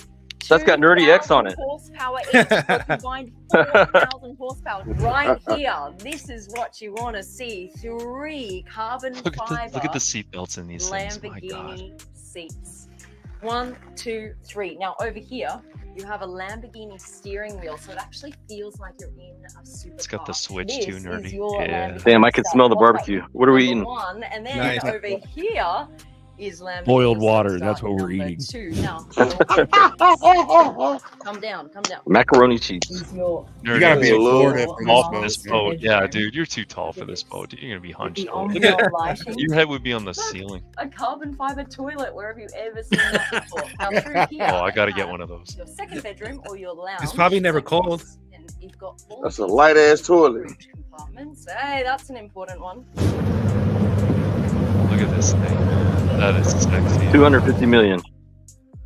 Nice. Really? Go, Is it really motherfucker. 250 mil? I'm not No, buying that cool. shit though. I'll go on it, but I'm not buying it. I'm Fuck cool. them. I'm cool. I'll still take the I'm cool. Toronto over that. Yeah, that Toronto has was six- smoke that shit. Yeah, yeah. I got 500 That's too body, horsepower man. It's too motors. fucking carbon fiber. Fucking blade. It's a blade of the ocean. It's Lamborghini. I wonder how much that is though. Because Luxury the Toronto's mixed with like sport. over Fuck yeah, yeah. 3 million. Sorry. Hey guys, I was at Costco in Louisville gassing up early in the morning. This was about a year ago. This dude pulls up in a Lamborghini Urus. I'm like, oh, let me take a picture of that. He goes, hey, take a look. This dude had a low embroidered shirt. He's probably like 55-year-old Latin dude. I'm like, what do you do? He goes, he's in asset management. And he was showing me this car, opened the door, said, sit in it. And I'm like, oh my gosh, he paid $250,000 for this Urus. For that Urus, and then man, he was showing me like he was a salesman. Yeah, because he's excited. Dude, it's the same thing. I show off my car all the time because I'm excited about it. Not that it's a Lamborghini Urus, but one of the guys we play poker with is 25 years old, runs Right. businesses, and he rolled up in a Urus. And I'm like, I've made some poor choices in life. I am twice your age, and I'm driving a Volkswagen, and this motherfucker rolls up in a Urus. And he was a lousy poker player, though. I took his money, but yeah. And the thing that pisses me off, dude, is I'm not going to be richer than this guy anyway because he's balls deep in crypto too. Like it's like him and his business partner are, they've got quite a bit of XRP. He's got wealth that he's in crypto. Yeah, you won't be able to catch him. No, exactly, dude. But He's got 3 of those boats on order right now. But you know what I have though? Old age and wisdom. and That's I right. will tell you that when he gets uber rich, his whole life could blow up, but hopefully not. Hopefully he'll have emotional management. So Ellie has a message. Go ahead, Zerk. Ellie says, "Fuck utility cryptos, Lambo yachts, models, and bottles. I'm out. Waiting on UBI and sexy time with single mothers." Let's fucking go. That's a nice little ending there, Ellie. I think we should call it. We Yeah, got let's 3 call it, hours. man. I gotta 6 go to minutes on sleep, deck. bro. What's 6 and 3? That's 9. Isn't that good? Yeah, Or is that rolling 666 somehow? What's going on? We All can't you never gotta do win is with these never get the numbers. fuck off of here. Yeah, You're trying to keep us on here, man. I know what you're that's doing. what it means. All right, everyone. We're gonna call it nerdy. This is actually the minute show. You want to run minutes, bro? It Fucking go. is. Hold on. You guys ready for this? Let's run it, bro. Rain's ready. You still on? Bam! Rain here. Go ahead, bro. Here. Oh. It is cheap until it's not. Let it glitches. Yeah. So good, dude. Love it. We love you Good night, guys. guys. It was awesome. Keep your heads up. Yeah, I'm proud man. of Drew. Thanks for coming on. Proud of you, Drew. And happy days. You're And our Drew, Mr. too, Chow, man. bro. Meet you. Great It's to Thank you. complete. It's a circle. We got Mr. Chow is Indian. happy. We got And, Indian. We got white. We got Korean. We got black. We got fucking. Who else we got? Canadians, US. Canadian. Yeah. What are you? Are you like Jewish, Drew? We never talked about the Jew part of it. We started talking about it in the beginning. Yeah. He's our Damn, the resident show went Jew. down. Damn it, Drew. Yeah. The show run. Love it. We love you guys. Keep your heads up. It's gonna be all right. We're almost there. 2 weeks. 2 weeks. 2 weeks. Let's hope. 2 weeks. Peace. I'm holding you to that. I'm holding you to that. Do it, bro. Yeah, do it. Fucking do it. This is generational bag by XRP Bags. Shout out. Later.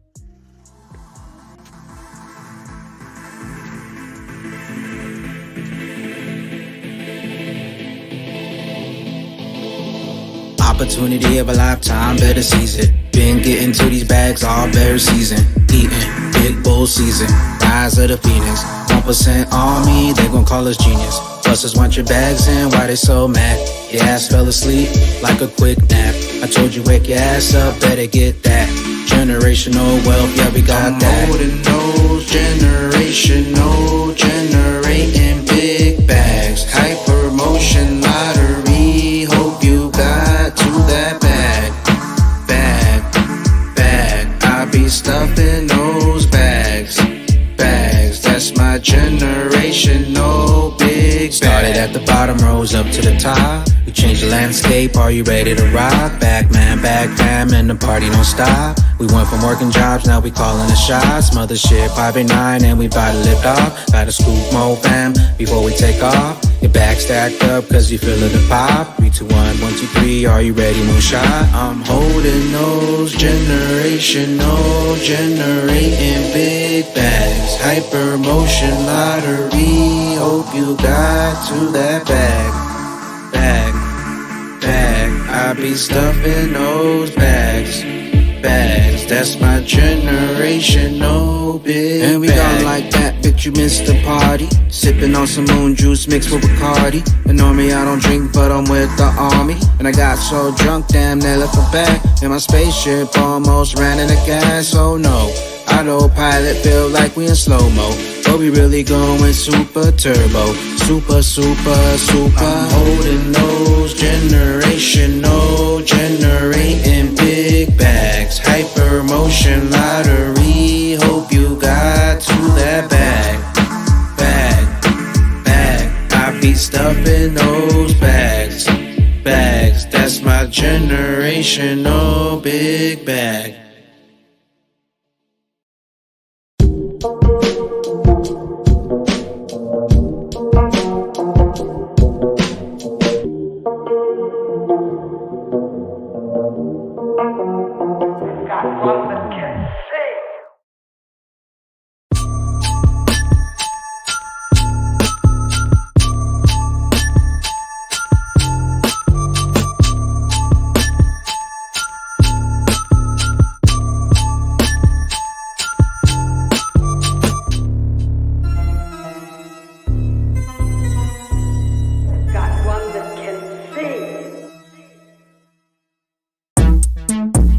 Safe move money, safe move money, safe move money.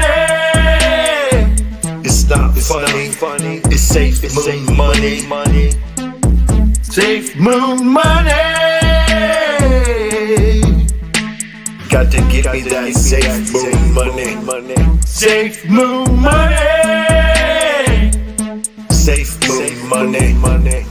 Got to get me that safe moon money. Safe moon money. You better hope this ain't no fucking scam, Brad Garlinghouse. Cause in time the truth comes out, motherfucker. You either gonna be a scam or we gonna get fucking rich. Which one is it? That's another hard-hitting fucking question for your pansy ass. Which one is it, bitch?